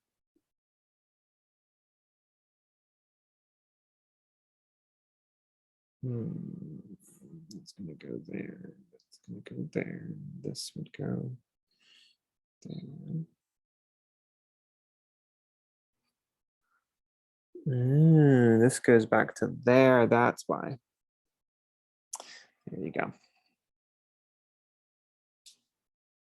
I think it's good. I mean, I know that like from a student point of view, it gets like a little bit confusing, like when I make mistakes. But I think, again, I think it's really good for y'all to see me make mistakes because I think it shows you that like it can get tricky real fast, even for somebody who's done it a bunch of times. And, you know, I feel very confident in my ability to draw. And so like, I have no qualms in making mistakes because like, I know I can fix it. And I feel like I recognize it's probably like, you're probably like, oh, wait, what? But like, again, I do think it's like really helpful as a student to see your professor like trying to figure out something in real time with you, because like, I don't know, it just shows that like this stuff can get complicated. So if I redraw that, like, you know, this edge is going to go to this vanishing point. That point is going to go to this vanishing point. Okay. This point is going to go to that vanishing point. Okay. And then there's an intersection that's happening here. So if we draw a vertical line down there, that tells us then when this line, this orthogonal there intersects with that, it makes that back edge, right?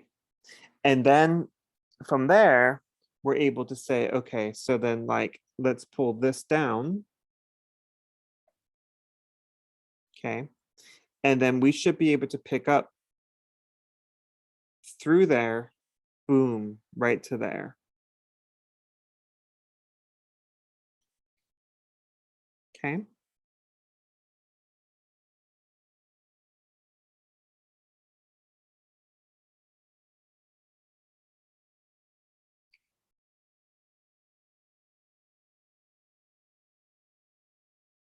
And then this is going to go from here to there.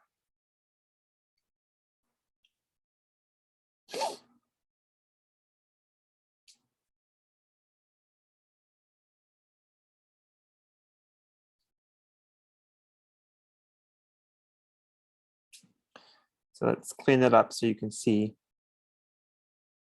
I only need to really have an understanding of where all that front plane stuff interacts.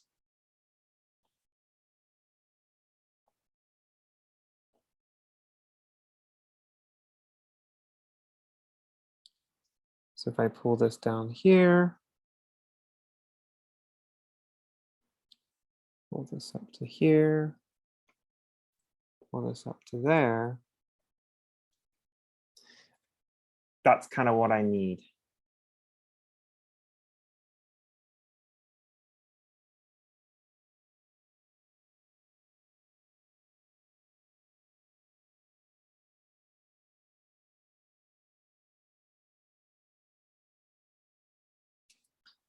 And then if we divide this corner to corner,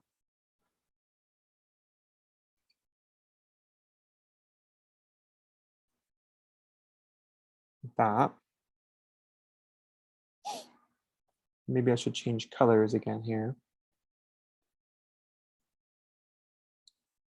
Do my vertical here. I actually do need this turned on. I just need the vanishing points really.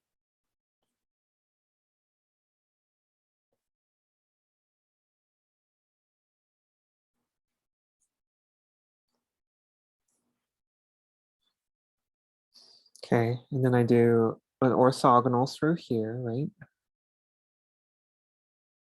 That gives me the center. And then if I divide this space here, and here, and here, then again, I can find the vertical and the vertical, just like we've been doing all along.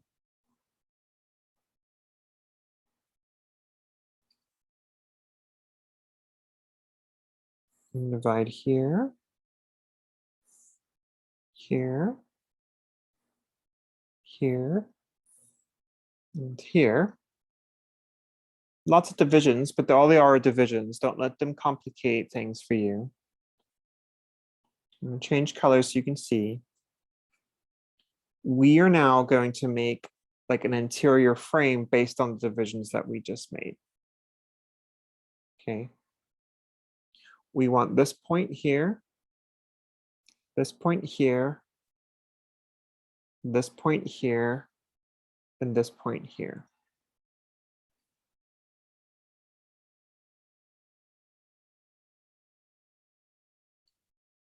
So from this orthogonal, from that vanishing point, sorry, you're going to get that orthogonal. You're going to get that orthogonal there. Okay.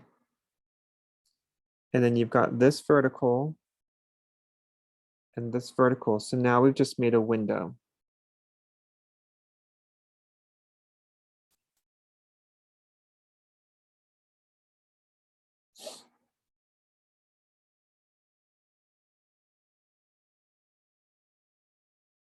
So if we just trace the lines that we need now,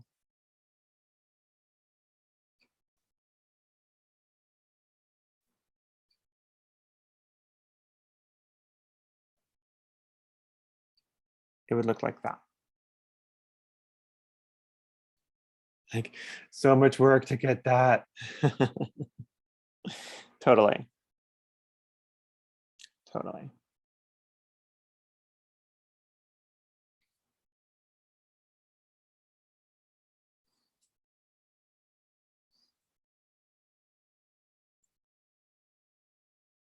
And all we need now is just that right vanishing point. Put it back on this layer so you can see it.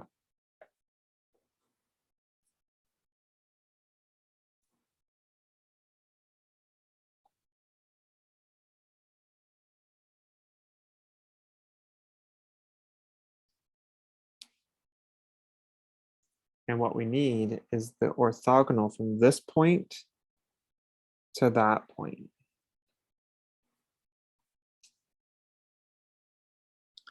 So then with your pen or your darker pencil, whatever you're using, you would just include this.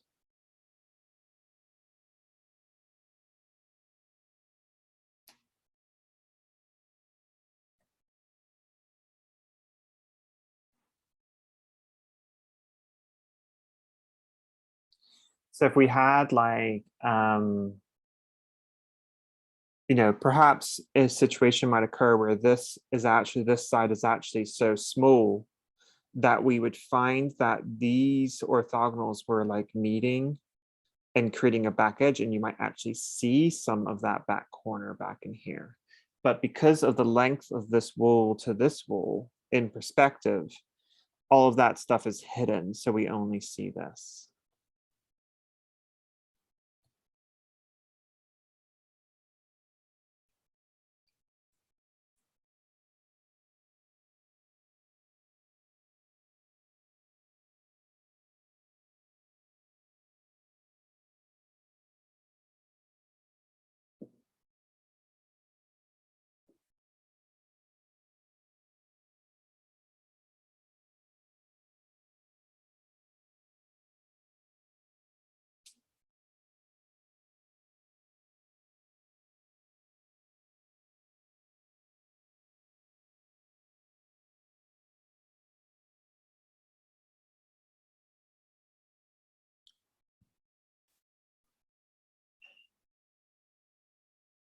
So just for fun, like just for me to, you don't need to do this, but just to kind of like show, because I think it would be helpful. Say this larger box is a cardboard box and it has one of the flaps are open. Well, that flap would still be in 2-point perspective, but the angle of the flap would be angled. Like this would be an angle, but it doesn't necessarily mean that it's a 3-point perspective now, or that it has different vanishing points. It would be an angle that would be measurable by holding up your tool and measuring the angle and then drawing that angle in there. But what would still have to happen is that that top edge would still go down to the vanishing point, like so. And then if it had a thickness to it, like if it was a piece of cardboard that was kind of like thick, like a 3/4 inch piece of cardboard or something, and it had a measurable thickness, well, that might then have like a thickness here, say. And then this edge of that thickness there would go down to that vanishing point like that. And so you would have something, that would read like this. Whoopsie.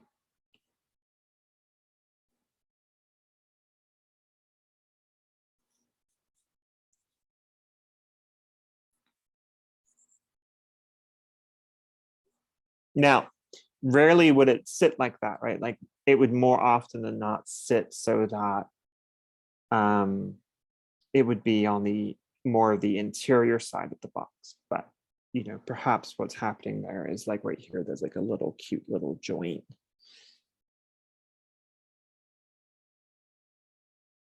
And this goes down into here like that. Well, if that happens like that, then that means that this then would change.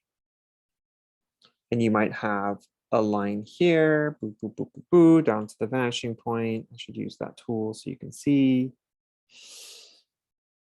Boo, boo, boo, boo, boo, boo, boo, there, right? And then you would have this line here, boop, boop, boop, boop, boop, boop, boop. No, that would just disappear in there, but this back edge then, boop, boop, boop, boop, boop, boop, boop, which would give you the angle here so that you could mimic this drop and that drop there. So everything, I mean, kind of like my point is like, if you place logic into the drawing with linear perspective, and you say, okay, something is happening here, well, that means the same thing has to happen back there, you see?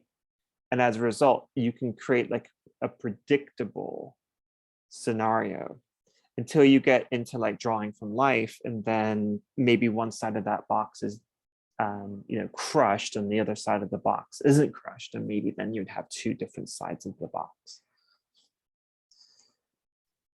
Okay, let's go ahead and let's just draw one last thing together for the day.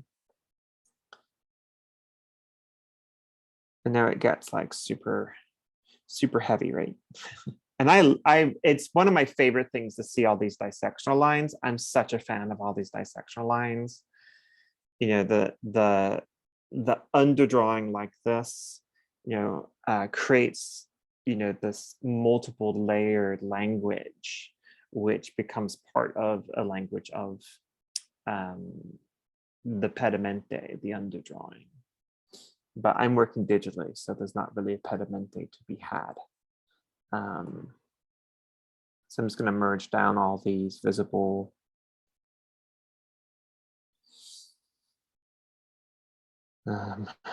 things.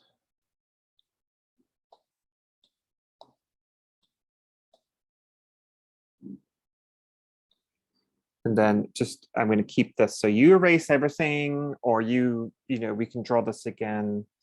It doesn't have to be, we're going to do a letter together, and that will be, it can be kind of like a smaller drawing if you want, based on our time. We have basically like 10 minutes left to just look at a quick letter, and then we'll pick up with this like buildings in the next class session. And then your homework, of course, is to work on your Edward Gorey drawing, and try to get that done for the deadline.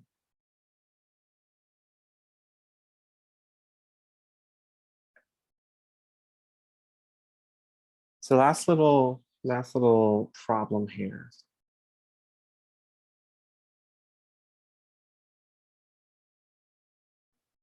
So let's just change things up a little bit so you don't get super annoyed at me.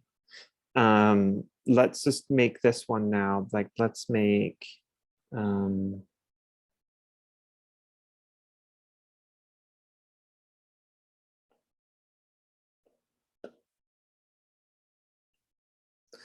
let's make this a vanishing point and let's make this a vanishing point. So a little bit different.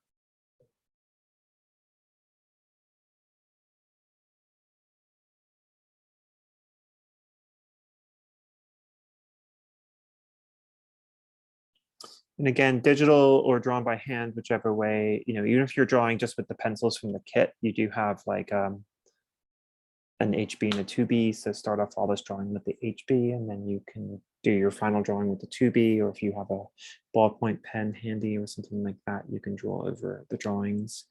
That would be perfectly fine. Might help you to keep things like in line. Okay.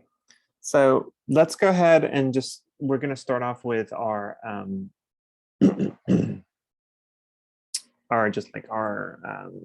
rectangle structure.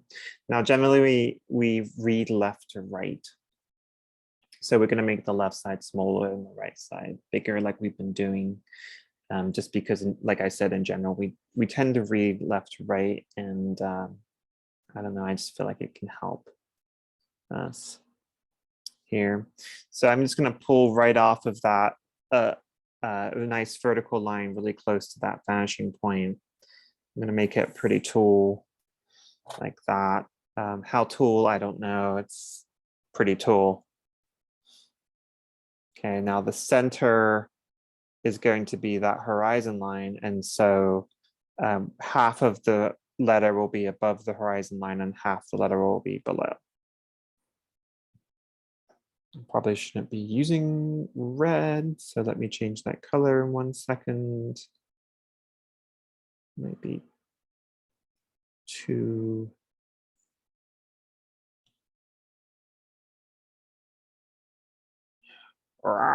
Play with me here, sketchbook.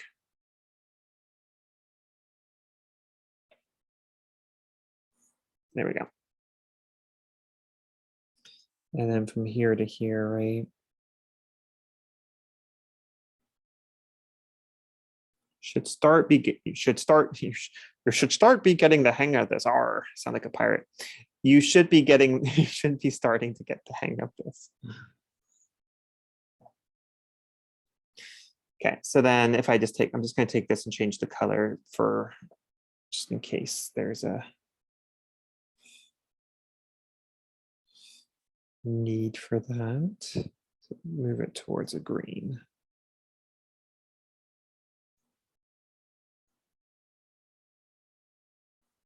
There we go. Or blue. Blue is good. Okay, so now let's just go ahead and create our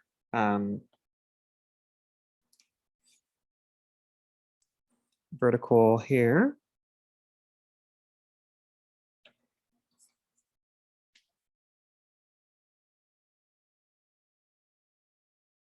Like that.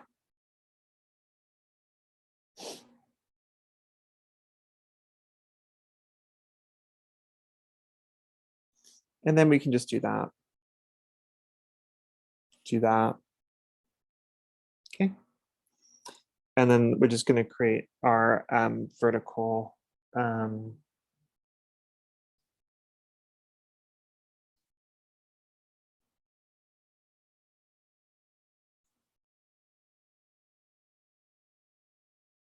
there.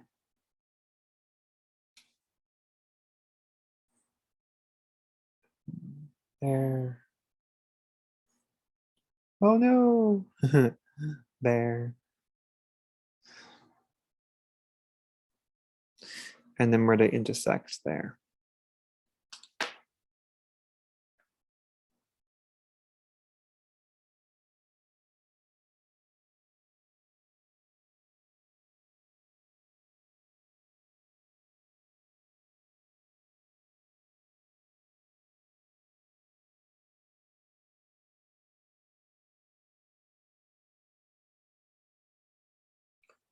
Okay.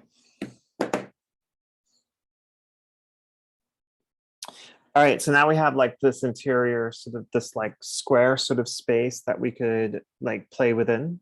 Okay. So take your eraser and kind of like lighten that up,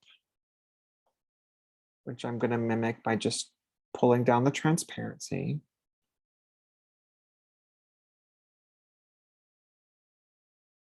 Okay. And within this space, right, we could have any letter that we want. It doesn't matter what letter it is, but let's just keep it super simple because we only have 5 minutes left. Okay, and I'm going to change my color. Okay, so let's just do kind of like we did before. Let's just do like kind of like a block letter C to start with. I think we did do a C before, or was it a V? I know we did an A. We're doing an A next class, maybe. All right, so now here we go. We're going to come down our corner here because we want that corner. Okay. We're going to come down this corner here because we want that corner.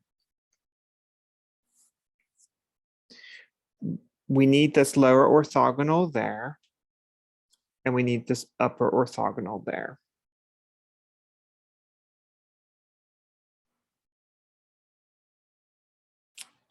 Okay. We're going to keep this lower orthogonal there. And we're going to keep this upper orthogonal there.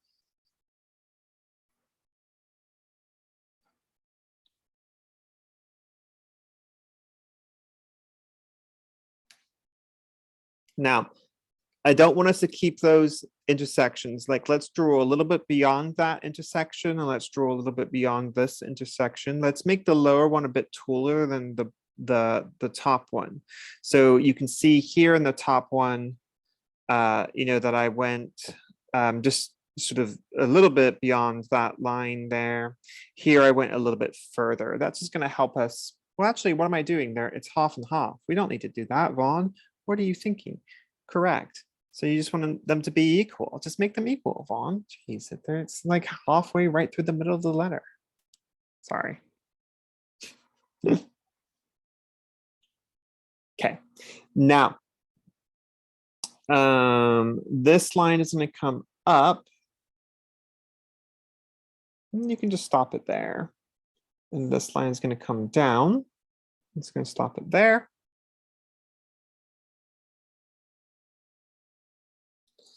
Think about this length there and define your interior, whatever it's called. It probably has a very specific name.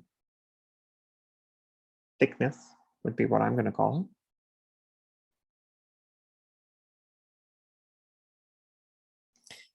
Now here, right, like we can see that this is going to be going through there like that. So we're definitely going to be able to see that part here. And because it's above the horizon line too, we're going to be able to see that part there. And what we want to pay attention to now is when we see those parts, would we also see where this back edge would be running through space? Let's see. Okay. I just made it up, so that's not going to work. Let's see. If I pull an orthogonal through here, I can see that the intersection would be here. Okay.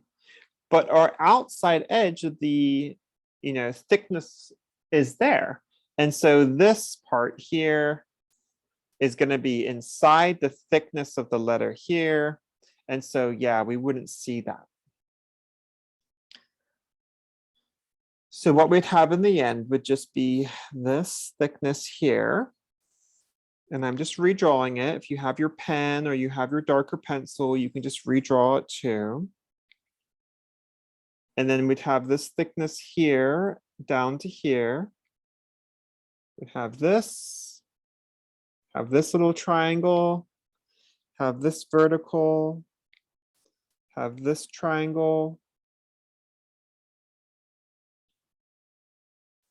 down to here, down to here. Okay, and there we'd have this like really thick, really sort of like brutalist, modernist letter C. You know, this is like this is the Adolf Loos, who was an architect. This is the Adolf Loos C, not the Rococo C.